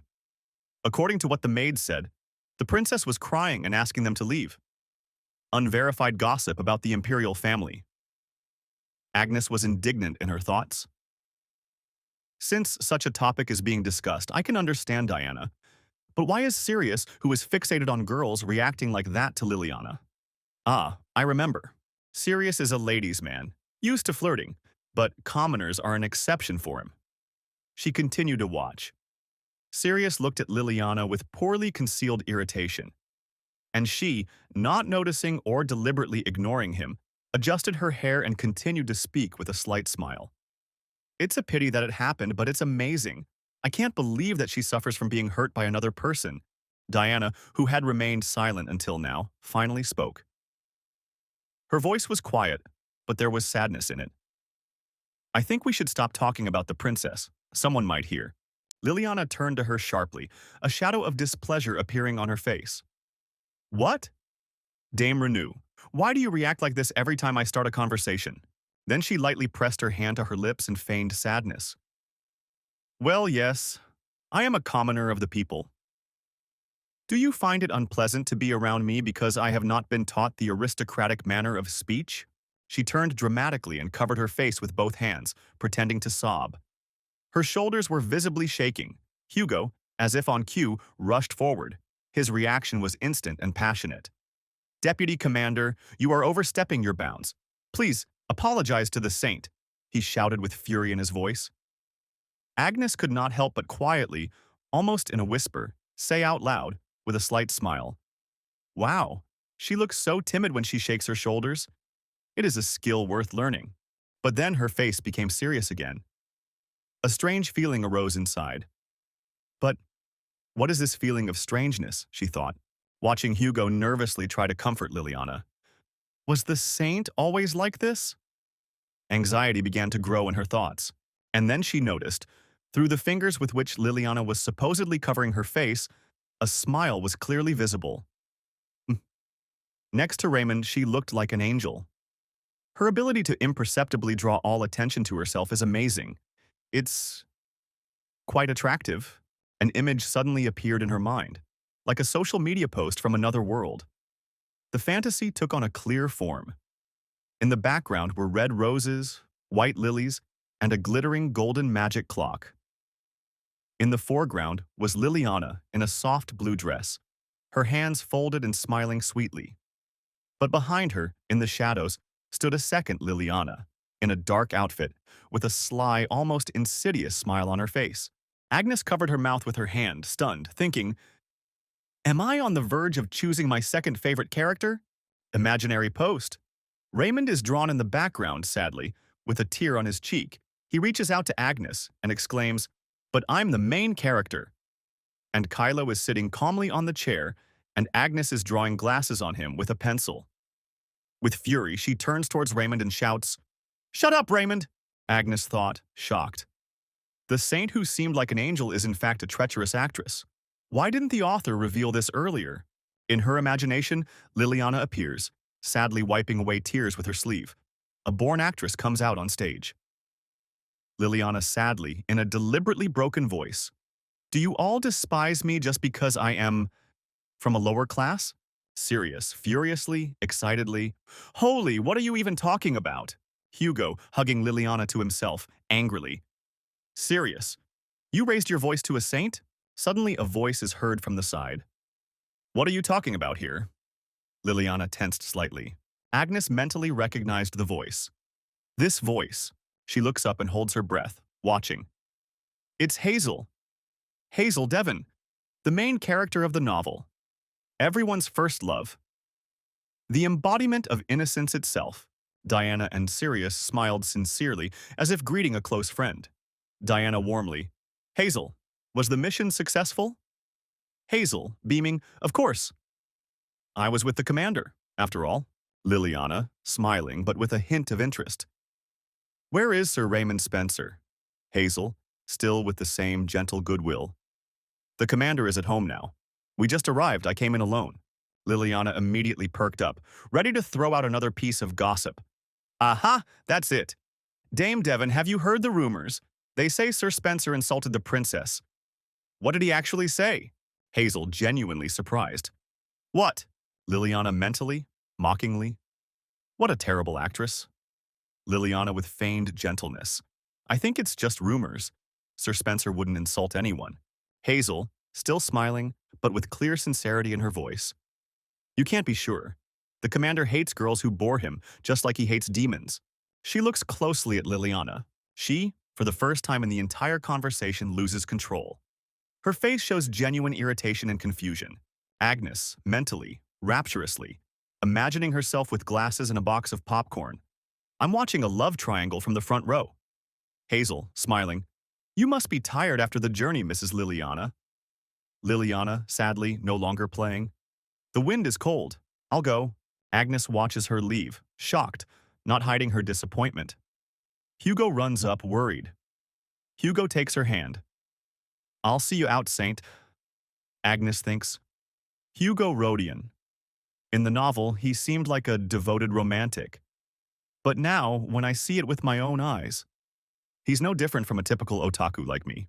Agnes looked down, feeling tired, and quietly muttered, I think it's time for me to go too. Mentally looking at the emptying alley. Everyone is leaving? Then it's time for me to go too. The sight was impressive. She turns and takes a step, but... Oh, my leg! She looked back, hoping no one heard. But her gaze is met by Sirius, who is standing slightly ahead and staring intently in her direction. Sirius sharply. Who's there? Sirius rushes forward, not seeing who is hiding behind the tree. He grabs his sword and brings it to the stranger's neck. Then, suddenly realizing who he is holding in his sights, he breathes out in horror, Princess? Agnes, looking at the sword in fear. Will you remove it? Sirius seems to come out of a trance, pulls back his sword. Sorry. He looked down in confusion, his face covered in sweat. Did you hear everything? Agnes thought. Problem. I really did hear everything. What should I do now? Looking away, she answered, Don't tell anyone that I was here. Sirius, dumbfounded. What? Agnes, looking down and quietly. I don't want to create more problems. Sirius, mentally, is stunned. This behavior. Detachment. Could it be? He presses his hand to his chest in alarm. So it's true? On the day of your first mission? Sir Spencer. Agnes turns away, mentally making an effort over herself. Broken heart. Broken heart. Sirius, increasingly alarmed. Rumor has it that he said that he would rather marry a piece of trash than you, and that you belong in the gutter. Agnes looks up in shock. Mentally stunned. What? How did this story get so twisted? I just wanted to feel a little sad. He didn't say that. It's just... Sirius tensely. It's just... Agnes raised her hands, avoiding his gaze. That day... I don't want to remember. Sirius, sadly, thoughtfully. So, Her Highness wants to protect the commander. Agnes mentally, with a heavy sigh. Forgive me, protagonist, but the majority will still be on your side. Hold on. In any case, keep all this a secret. She turns and walks away without looking back. Sirius stands there dumbfounded, looking after her and almost whispering, It can't be. Did the commander really do that? Meanwhile, in a dark and slightly ominous corridor through which light barely penetrated, Anna and Victor were walking. Their gait was reserved. Anna looked a little scared, while Victor's face remained focused. Ahead, in the semi-darkness, Kylo was already standing, as if waiting for them. They came closer. Kylo, as usual, asked in a strict and reserved tone, Did you go to training? Anna quickly answered, Yes, yes. And Victor confidently continued, We tested the new participant's weapon together. Kylo raised an eyebrow slightly, with a hint of surprise in his voice, and asked again, The princess, Lady Saint went with you? And added, as if by chance, Just in case, I'll ask, didn't she pester you? Anna answered confidently and seriously, Absolutely not. A scene appeared in her mind. Agnes, smiling and gentle, hugging a black cat tightly. Anna mentally seemed to warm up to this image. She added, Yexways. She's a good person, and what? Always kind to Coco, to my cat. Kylo, surprised, tensing inwardly, thought, She makes fun of people she doesn't like, but is kind to animals. Anna, as if deliberately reinforcing the positive impression, clasped her palms and added with a warm smile, She even listens to stories about monsters? Kylo mentally reacted with almost shocked amazement. Even I have a hard time listening to them. He could no longer hide his doubts and said out loud, as if he didn't believe it. Perhaps you misunderstood something? The princess couldn't. But then he stopped in his mind. No, wait. Compared to me, these two have no position in the palace.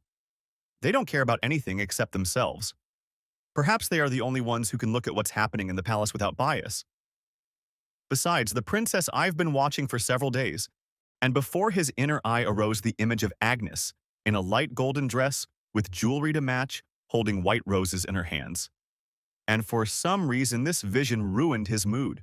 Kylo's thoughts were interrupted by Victor's voice, who, approaching the door, said, "By the way, Commander, you don't often leave your office.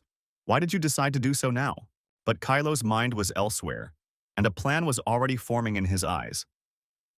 Well, you'll see the princess's true face soon, even if you don't want it. Then, putting his hand to his beard and returning to his stern tone, he said, "I have news for you. Tell Lady Saint about it when we meet. I'll give her a new mission. All the capital knights of the Black Order will go, including me."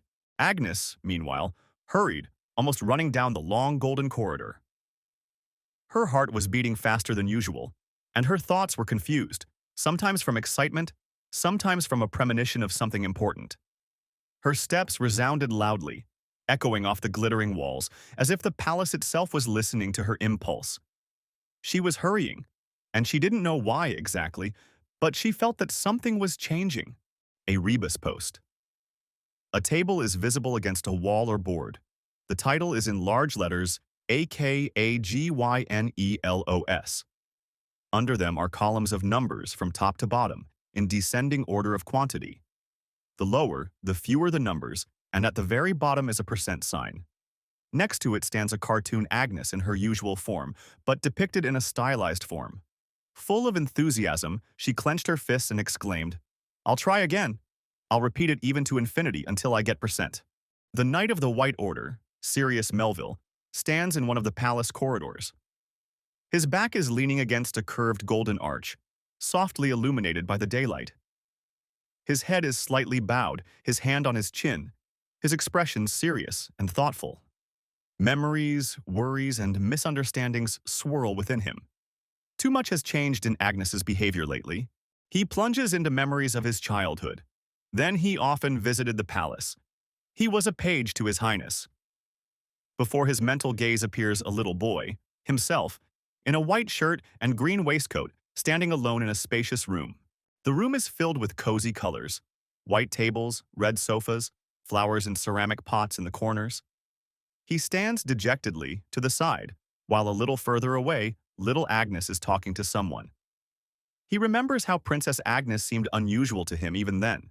A sharp episode comes to mind. A girl with an angry face grabs a boy by the hand and shouts, "Raymond, play only with me." He remembers her as impudent and spoiled.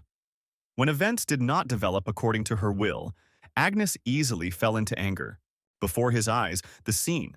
The maid tries to take Agnes away, who breaks away and furiously exclaims, "No, I will play with Raymond." But as time passed, he began to understand what was behind it. He sees himself again, reading a book on the sofa, glancing sideways at the maid admonishing Agnes. He begins to understand. All this is an attempt to beg for attention and love. He remembers seeing Agnes through the window, sitting on the floor with her knees pulled up to her chest, her shoulders slumped, a tear slowly rolling down her cheek. The picture changes to the image of Agnes's departing father and brother, Damian, who only looks away indifferently. Sirius understands. When Agnes was very little, she was left without a mother and a nanny. Her father is a busy man, and her older brother is cold. And because of her high status, Agnes could not make friends. He remembers again the sad girl behind the glass. Then he sees in his mind's eye Agnes's maids, Emma and Chloe. Those who are constantly by her side are unable to hate her, because they know how lonely she is. Sirius folds his arms and says, almost in a whisper, as if he can't hold it in. Even the commander knows about it. But he couldn't be more lenient. I can't believe he's capable of expressing himself like that. And then it dawns on him. He turns his head sharply. A scene comes to mind. He bursts into the commander's office on the day the princess is sent alone to District A. He thinks in panic, what if the princess gets hurt? And remembers Raymond's cold gaze on him. He realizes, on the day of the princess's first mission, he himself pushed the commander to intervene. He advised him to go to the princess. If it weren't for that, they would never have met, and the princess wouldn't have had to endure all those insults. Having mentally reached the end of this chain of events, he says out loud in horror, as if he were condemning himself. It turns out, it all happened because of me? What should I do now? The dining room of the palace is calm. The interior is decorated in soft blue tones. The walls are decorated with light relief. The windows have white frames and blue silk curtains. White cabinets with glass doors display beautiful dishes. In the center of the hall is a luxurious light blue carpet with elegant patterns.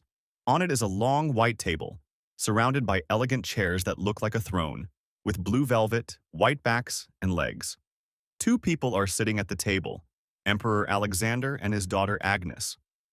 On the table are candles in gold candlesticks, flowers of various shades, blue, purple, yellow, white, in exquisite vases. Dishes and drinks are neatly arranged on porcelain dishes.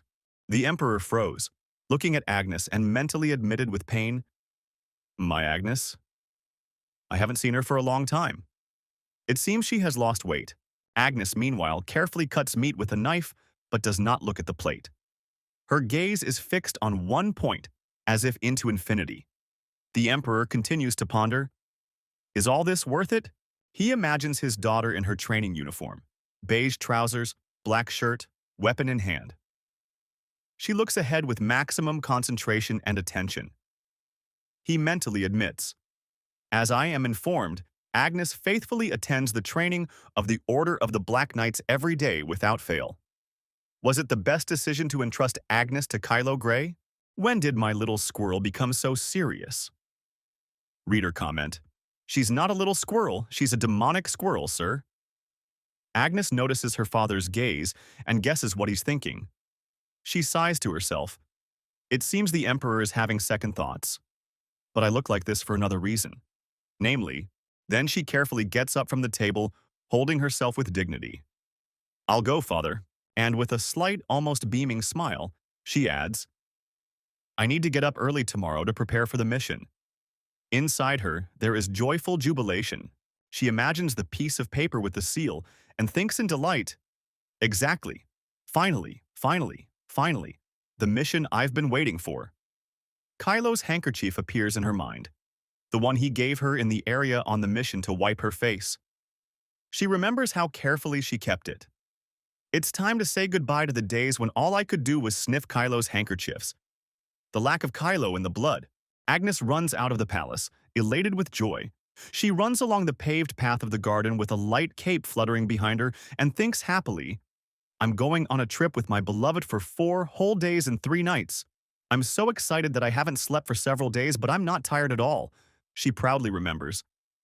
For today, I took a mini camera with me, which I hid under my cape, and she exclaims jubilantly to herself, long live steampunk. But suddenly, stopping, she notices something strange. 2 knights of the White Order stand to the side, loading carts. She turns her head in amazement and thinks, the White Knights brought carts. Are they leaving today too? Her surprise turns into irritation. As I heard, the White Knights have the closest area, and the Black ones have the most distant one. Why do they need just luggage? Are they moving? Then Agnes's expression changes. She becomes sad. In her thoughts, she hears, in the war, they blamed everything on those who stood at the front.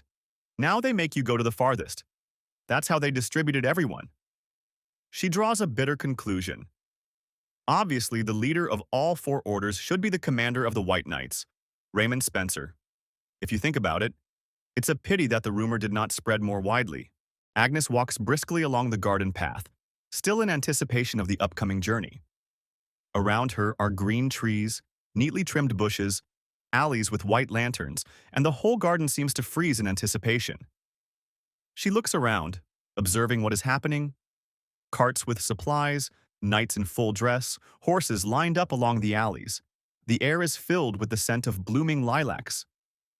So immersed in her thoughts, Agnes does not notice how she bumps into someone with her shoulder. She takes a step back, and Raymond Spencer appears in front of her. He looks at her with the same surprise as she looks at him. Neither of them expected this sudden meeting. Raymond's gaze is cold, serious, a little stern as always. Agnes also freezes, not looking away. In her mind, with surprise and a bit of irritation, she notes, "Why is he staring at me?" But he doesn't think for long. With a slight movement, he turns, looks away, and continues down the path, internally cutting off everything unnecessary. "I don't care about Raymond. Where's Kylo?" And then, the gaze catches a familiar silhouette. Tall, with a long dark cloak, standing by the cart and checking something, Kylo Gray. Agnes says out loud with relief, "Here he is." Kylo raises his head, noticing her. A slight surprise appears on his face. "You have come, Dame Agnes Saint." Anna, his loyal assistant, stands next to Kylo. She turns to Agnes, a sincere smile and a light, almost girlish glow on her face. Quietly, with trepidation and joy. You came." Agnes, however, does not take her eyes off Kylo. The folds around her eyes soften. She tilts her head slightly to the side, folds her palms at her chest, and mentally, with tenderness and affection, "I missed you." Kylo turns his gaze to the others. "Since everyone is here, I will explain again." He speaks calmly, but with a leader's determination. An image comes to mind. A war-torn town with sagging roofs, cracked walls, and grass growing through the cobblestones. Mountains and forests surround it. We are heading to the SP area, which suffered the most damage during the war. After psychological support and treatment for the evacuated locals, we must conduct a thorough inspection of the village for its subsequent restoration. That is the main mission. He looks to the side. 3 soldiers in ceremonial white, blue and gold uniforms stand near brown horses. They look confident, disciplined. Since the territory is large, soldiers will accompany us for the long journey. If everyone is ready, let's leave quickly. Agnes does not contain her joy. Her voice is ringing. "Yes!" Kylo freezes, stunned by her enthusiasm. He looks at her, barely suppressing a smile. In my mind, almost laughing, "Does she think we're going on a picnic?" He takes a step closer to her, his voice serious to convey the importance. "This will not be an easy task. Monsters like the one that attacked you back then will come out in groups." Agnes, hearing this, leans closer to him, a sly smile lighting up her face. "Is that so? Then I need to stay close to you to avoid danger?" Kylo at this moment takes a step in the opposite direction, surprised and a little confused. He did not expect such behavior. His face becomes stony, his gaze tense. A drop of sweat slides down his cheek. Mentally, with anxiety and internal panic. Does this mean I should try to prevent what happened again? An image flashes through his mind. He stands with his eyes downcast, and Agnes smiles in front of him, as if in his head. "You know that if I get hurt, my dad won't sit idly by?"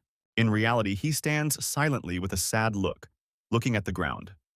In his mind, with a complex mixture of anxiety and determination. For a moment, I thought I might be biased, but she is not an ordinary girl. She is Princess Agnes. Agnes is already at the horse. She easily grabs the saddle with her hands, turns over her shoulder, and smiles, raising her eyebrows slightly. "What are you standing there for, Commander? Didn't you say we needed to hurry?" Kylo looks at her, and his face freezes in the same sad expression. Mentally, with a little hopelessness. Well, this is no different from babysitting a child. Agnes, still playful, turns back to Kylo and gives him a soft, warm smile with her eyes closed. Her ash-blonde hair is pulled back into a ponytail, fluttering beautifully in the wind. The sunlight plays on the strands, giving her image a tenderness and liveliness. She seems almost weightless, as if she were part of this spring garden. Post. Stylized cartoon episode. A cartoon Kylo walks along a winding stone path, among bright flowers and neatly trimmed bushes, with a frowning face. On his neck sits a cartoon Agnes, looking like a small child, in a soft pink jumpsuit with 2 small ponytails and a yellow pacifier in her mouth. Kylo, in a panic with shaking hands, shouts, "Sit still!" Little Agnes, clearly not listening, pulls his hair, squealing, "Wah!" They set out. They walked for a long time, slowly moving through a picturesque area that was enveloped in the mysterious light of the full moon by nightfall. There were stars and light clouds in the sky, mountain slopes and thick trees on the sides of the road, and the grass, illuminated by the moonlight, barely flickered in the silence of the night. Everything around seemed to have frozen. Against this background, having stopped his horse, Kylo said calmly but confidently, sitting in the saddle, "We will spend the night here today, and tomorrow we will set off again. I will inspect the surroundings and return. You can get ready for bed." Agnes stood a little apart from everyone else, her expression serious, almost focused. Behind her were Victor and Anna, and next to them were the soldiers in their white and blue suits with gold trim. Hearing Kylo's order, they simultaneously pressed their hands to their temples and loudly and clearly reported, "Yes." As the others began to perform their duties, Agnes remained standing in the same place, watching what was happening around her with slight confusion. The soldiers worked energetically. They were setting up a light-colored tent between the trees. Victor carried chopped firewood in his hands, up to 20 chopped logs at a time, piling them up next to Anna. Anna, meanwhile, carefully laid out a circle of stones and lit a fire in its center. Agnes, still motionless, mentally noted with surprise, "Everyone is acting independently without any orders. I can't sit around doing nothing either. But this is my first time on a campaign and I have no idea what to do." She turned around, sadly looking at everyone busy with their work again. At that moment, she heard the voice of one of the soldiers. "Firewood here," she thought. "Eh?" Well, gathering her courage, Agnes approached another soldier busy setting up a tent and looking at him with a polite smile asked, "Excuse me, is this edible?" The soldier turned to her in confusion. "What are you talking about? Princess?"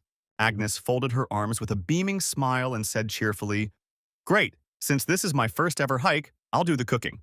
After a while, with a tired voice, Kylo approached them and said with a serious expression on his face, "I finished my reconnaissance and returned." Kylo looked at his team and froze. Everyone was sitting by the fire, smiling and enjoying their dinner. Crayfish were boiling on the fire, and a cauldron was hanging nearby. People were happily eating crayfish. He raised his eyebrows in bewilderment and asked out loud, with slight confusion, "What's going on?" Mentally, watching, tonight's dinner was supposed to be beef jerky and soup. So where did the crayfish come from? The words of disgruntled soldiers come to mind. One grumbled, "Why are we going with Her Highness?" While another irritably replied, "She will definitely show character." Kylo once again looked at Agnes, who was smiling happily, sitting next to one of the soldiers. He, looking at her, ate with a contented look and smiled warmly in response. Kylo thought to himself, when did they manage to become friends with the princess? The soldier sitting next to Agnes said with sincere gratitude, "Thanks to you, we can eat our fill on the campaign." Agnes smiled and answered happily, "Thank you." Kylo thought sadly again, watching the scene. The princess caught crayfish because the soldiers complained about the food? Absurd. A waste of manpower. After all, she really thinks we're on a picnic. He continued to watch silently. One of the soldiers said with delight, "I thought you could only eat so well in expensive restaurants." Another, sitting next to him with his mouth full, simply chewed, not saying a word. Victor was sitting a little further away. He looked at Anna, who was trying in vain to clean the crayfish, and suggested, "Clean it?" Anna, trying with all her might, answered embarrassedly, "I can't do it." Agnes sat in the center, happy, and ate with appetite along with everyone else. No one noticed Kylo. His appearance went unnoticed. He mentally summed up with some irony. Well, he silently approached the fire and sat down next to Victor. The latter, noticing him, exclaimed cheerfully, "Commander, you too help yourself." Kylo nodded briefly. "Thank you." Mentally, with a sigh, this is better than lowering the fighting spirit. The morning began with a cloudless sky, across which small white clouds floated slowly. The sun brightly illuminated the path, and a light breeze gave freshness after a night's rest. After another day of measured progress, the Order of the Black Knights, led by Kylo Grey and Princess Agnes, reached the designated place, a small refuge located near the SP district. The view of the village was like a postcard. A small house with beige walls, wooden beams and a chimney with smoke rising from it. Small shuttered windows gave it a cozy feel. Nearby stood a well with a stone base and a wooden superstructure with a bucket attached to it. Near the house were wooden barrels, benches, and a canopy. The atmosphere in the village, however, was tense. Near the house, two women and a man were discussing the latest news. One of the women spoke in a trembling voice, fearfully. "Have you heard? The Order of the Black Knights will arrive today, along with the princess." "Why would the princess come here?" "They said that the saint was heading to the capital. There are no demonization-infected people in our village." The man, calmer but with anxiety in his voice, supported, "All the same, I'm worried about the Black Knights and the princess. They say she's mocking the saint. I hope she won't treat the villagers like slaves." Oh, meanwhile, the detachment of the Order of the Black Knights was approaching the village. Kylo, Sirius, upright, in armor, confidently rode on horseback, and next to him was Agnes, smiling, calm, on par with him on horseback. They were met by the village elder, an elderly man in a shirt, dark green vest, and brown trousers. He leaned on a cane, and his gray hair and wrinkled face betrayed his advanced age. Kylo dismounted and approached. The elder bowed and said respectfully, "Welcome, Sir Kylo Grey. We have been expecting you." Kylo, without losing his sternness, asked briefly, "May I hear a report on the condition of the patients?" "Of course," the elder responded. "This way, please." A little to the side of what was happening were two children, a boy and a girl. They looked at Agnes with amazement. The girl, folding her palms, quietly whispered, looking at the princess, "Wow, this is the first time I've seen such a beautiful person." "The saint changed her mind and came to us." The boy chuckled and corrected, "You fool, the saint has black hair." "Then who is it?" the girl asked with interest, not taking her eyes off Agnes. "A princess?" the boy doubted. "Princesses don't ride horses, she would have come in a carriage." Agnes approached the children with a kind and open smile. "Guys, where are your sick people?" The children froze in a stupor from her attention, with their eyes wide open. The boy, waking up, raised his hand and pointed at one of the houses. "There, in that house."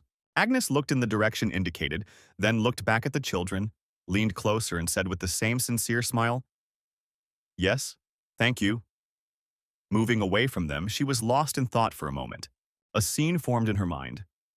Two young men, one retreating in panic, the other with black demonic skin biting into his neck. One of them is demonization, a disease in which a person's skin turns black, he loses his mind and attacks people like a monster. The next vision was of Liliana with a sad, downcast look and folded palms. Only a saint can heal the demonized. And the second disease, Agnes continued mentally, a girl appeared in her imagination, looking at her hands in fear, where black color was spreading. It does not turn a person into a monster, but it causes gradual tissue necrosis. Even the purification of the saint does not help. Only a few mages who have reached the level of a light mage can handle this. Following this, images of three mages in dark robes with hoods appeared in Agnes's mind. One stood with his arms folded, another leafed through a book, and the third held a strangely shaped staff. "And I, Agnes, am the youngest of the currently living light mages." That means Agnes's eyes suddenly lit up with determination. She clenched her fists and said firmly, enthusiastically and out loud, "Now is my chance to restore Kylo's reputation." She glanced towards the village, where there was a sense of alarm, and added, with hot confidence in her voice, "Just wait a little while. Residents of the SP area, I'm coming to help." Kylo was still standing next to the elder, listening to his story, when a hesitant voice came from behind him. Commander." He turned around instantly. "What is it?" he asked, already sensing bad news. Anna stood behind them, nervously fiddling with her fingers, her eyes darting around. "Well, there. It seems there's a big problem." She paused and collected herself, then spoke more clearly. "The drinking water supply has been completely cut off. For 2 days now, all that's been coming out of the pipe is water mixed with monster blood. It seems there's a problem with the river here." The words hit Kylo in the chest. "What? There's no other source of drinking water nearby?" he exclaimed. Anna shrugged. "There's blood in the other places too." Kylo glanced at the village for a second. The people were tired, exhausted, hoping for help. He turned back, clenched his teeth, and looked down at the ground, thinking, damn, I was sure the river would provide the village with everything it needed. That's why I didn't even include clean water in the list of material needs. Princess Agnes is a light mage. She could purify the water, but she never used her power for others. Will she agree? He turned sharply to Victor, who was passing by, dragging 3 heavy sacks, and asked him, where did Dame Agnes Saint go? They said she was going to see the sick, Victor answered, pausing. Kylo froze. What? Is she already with the sick? His eyes widened, and he jumped up with a loud exhalation. She can't be left unattended for a second. He quickly crossed the street and ran into one of the old houses. His heart was pounding. Sweat was already running down his temples. If she does something reckless, if she starts a panic, all responsibility is on me. Suddenly, he froze. A quiet sob could be heard from one of the rooms. Sob. Sob. Kylo cringed. Crying. What did she manage to do? I only turned away for a minute. In one step, he found himself at the door from which the sound was coming, and with a sharp push, he flung it open. What he saw shocked him. Agnes stood in the middle of the dark room. Around her were the sick lying on their beds, their skin covered in spots of pitch-black color. But at that moment, bright rays of light were streaming from the princess's outstretched hands, so powerful that they hurt the eyes. Under the light, the black spots disappeared, as if evaporating into thin air. People's skin regained its natural color, their eyes widened in shock. Oh my God, my hand is back. Thank you. Thank you. It's a miracle. Came from everywhere. Some began to sob, and someone pressed their now healthy hand to their chest. Kylo stood at the door, thunderstruck. He couldn't utter a word. He, watching all this, couldn't believe what was happening. Agnes turned around. A warm smile was on her face, her eyes sparkling with genuine joy. Ah, Commander, she said, as if they had met for morning tea. She carefully tucked a stray strand of hair behind her ear and, slightly bowing her head, added with a slight playfulness, You have arrived. Post, illustration. In the center of the frame is a cartoon Agnes in a white t-shirt, brown shorts, and beach slippers. On her head, she has a huge brown beach hat, bigger than she is. In front and behind her are aquariums. In front of her, in a round aquarium, a black cat is floundering. Agnes is standing with a fishing rod, which the cat has caught. With the most serious expression on her face, she catches it and with a sly smile exclaims, I caught it! The people Agnes had healed were not quiet. They came closer, some with tears in their eyes, some with trembling hands, as if they did not believe in their healing, but all with one thought on their lips. The princess has healed us. May the Imperial family be blessed. Thank you, princess. Agnes stood in the spotlight as if she didn't even notice it, her eyes closed and her smile wide. She raised her hands in a calm, almost casual gesture, as if deflecting the praise away from her. I was simply doing what every knight of the order must do, following the commander's orders. Kylo, standing a little to the side, stared at Agnes with even greater shock. Her words echoed in the hearts of the healed. Now they turned to him. Thank you very much, Sir Grey. Kylo was slightly taken aback, mentally staring at Agnes in surprise. Princess? You are both our heroes. The words seemed to pierce his chest. Gratitude, admiration, directed at him, but not because of his actions. He suddenly became sad. His gaze dimmed. And then Agnes spoke again, unexpectedly, loudly, sincerely. He turned his head in her direction. Putting her palm on his chest with a light, kind smile, she asked a question. By the way, Commander, why were you looking for me? Kylo, without looking at her, turned away bitterly. There's a problem with the river. Now people don't have access to drinking water. After a pause, with some embarrassment, he finally decided, Could you purify it? But you must have used up all your strength on such a powerful spell now. Agnes looked at him sharply with obvious surprise. This is a chance to touch him, she thought. Pretending to be weak, she closed her eyes, grabbed his hand, and said with a slight tremor, Oh, I think I'm getting dizzy. Kylo looked at her with concern and said firmly, You need to rest. But Agnes, opening her eyes, smiled wider. No, I think we should just wait a little. I can do the cleaning, let's go to the river. She continued to hold on to his hand. Kylo, mentally looking at her with surprise. Is that so? If she holds on to me the whole way, then we will walk for a long time. Without thinking twice, he took a deep breath, turned away, and, as if making a decision, carefully picked Agnes up. At first she smiled, but then her face suddenly changed. What? What's going on? Her gaze darted from Kylo's face to his chest, to which she was suddenly so close. They walked outside. Agnes pressed herself carefully against Kylo's chest, as if afraid to move. Kylo glanced at her in surprise, but quickly returned his attention to what was happening. The elder frowned and looked down with concern. Everything has become even more serious compared to what it was in the morning. I see, Kylo answered briefly. Then he glanced again at Agnes, who was still clinging to him, and mentally noted, she's been holding on to me calmly the whole way. It seems she's really tired after all. Judging by the fact that even in this state, the princess is ready to purify the water, she has a keen sense of responsibility. But isn't she hugging me too tightly?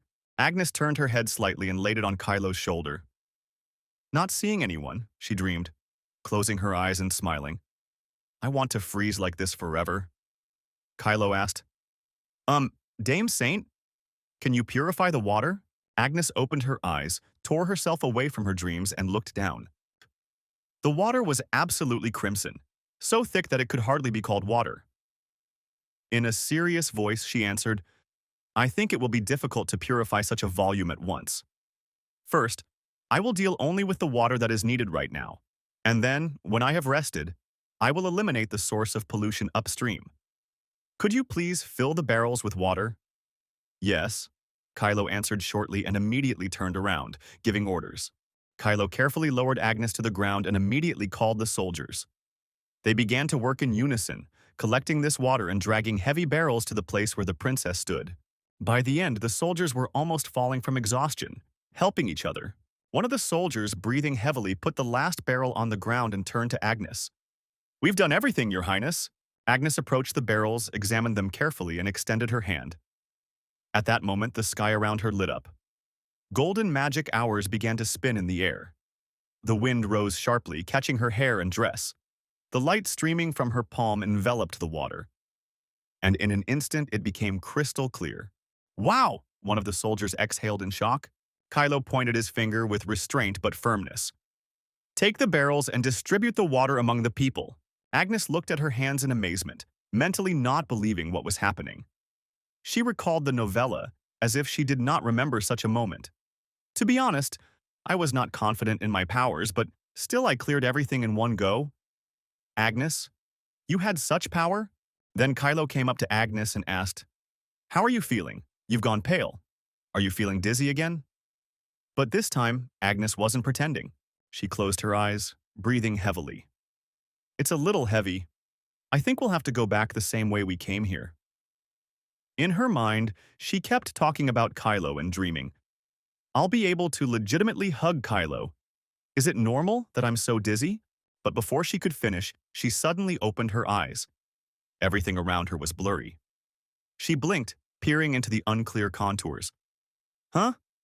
I thought, I am fine, she said in a semi-conscious state, and then her body began to fall. She could still see the frightened Kylo and his hand reaching for her. He was shouting something, but her hearing was already fading. She fell, no longer hearing Kylo's last words. Her face had become deathly pale, and there were shadows under her eyes deep as those of an emaciated person. The princess! The princess! Kylo screamed. One of the soldiers ran up to his cry. Find a place to take the princess, Kylo commanded sharply, pressing Agnes to himself and looking anxiously at her motionless face. While Agnes was unconscious, her mind slowly sank into the darkness of memories. She was sitting alone in an empty school classroom. She was wearing her uniform, a red plaid skirt and a jacket. She was staring at her phone, mindlessly scrolling. All the desks and chairs were empty. Behind her were two schoolgirls. One tells the other, You don't know? Her mother cheated on her husband and gave birth to her, and then left home altogether. Her father is also a famous person. He was drunk and broke the windows of all the shops in the area. Even though her family is so problematic, she doesn't apologize to anyone. She just looks at her phone every day, even though she has no one to text. Her gloomy character makes you feel uncomfortable, unpleasant. Because of the label I've been given, I've been a loner for years now, but I'm still not used to it. But Kylo, after finishing the training, he looked at the court as if he was tired of it. That commander of the Order of the Black Knights again? The words were written on the paper. The rest of the schedule was covered with fingers. The paper seemed to be torn from the past. You were a loner for the same reason as me? Since meeting you, working hard until half-death? I began to feel less lonely. I will do everything for you, who became the light in my life. I can do everything, Kylo. In her unconscious dream, her hand reached out toward him. He stood in the white light, beginning to walk away. She reached out again, but could not reach him. The light swallowed him up, and her fingers closed in emptiness. Suddenly, in complete silence, Agnes opened her eyes. She sat up in bed, slowly, without opening her eyes, and thought, "Did I pass out?" I was so happy hugging Kylo that I didn't even notice how tired I was. How much time has passed? Then she opened her eyes. The room was dimly lit. Kylo was standing by the bed, tense, worried. "How are you feeling?" he asked. Agnes, having come to her senses, slowly turned her head towards him and mentally wondered, Kylo was personally looking after me? He immediately turned away, his voice colder. "Nothing serious happened. You just fell asleep from fatigue. Rest and start getting ready. We'll go find the Forbidden Zone right away."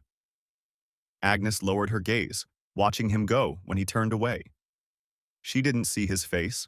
"Okay," she answered calmly, but with surprise inside. Kylo immediately left, leaving her alone. For some reason, Kylo seems even colder than yesterday.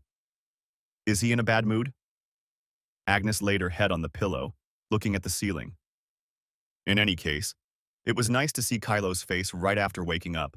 Kylo stepped out into the quiet of the night. The stars were scattered across the sky, and a cool wind was shaking the branches of the trees. He stopped, as if thinking, and did not move for a long time, staring at one point. The same room appeared before his mind's eye again. He stands next to Agnes, who lies unconscious on the bed. Meh, she whispered. Her face was distorted, as if she had seen something painful in her dream. Kylo leaned down, carefully lowered his hand to her cheek. Is she having a nightmare? Maybe I should wake her up, he thought. Suddenly, Agnes whispered loudly, painfully in her sleep. Kylo. He pulled his hand back, his eyes widening in shock. Then, a heavy breath. He looked down, full of sadness and surprise. Why, did she say my name? The post is an illustration. Agnes is depicted as Snow White. She lies in a crystal coffin among flowers. Kylo is leaning towards her, sadness on his face, looking into her closed eyes. Behind him are small cartoon gnomes. Kylo in his mind. Because of me, she ate the poisoned apple. Agnes, with her eyes closed, reaches out with her lips to him and in her mind. In fact, I didn't eat it. Hey, hey.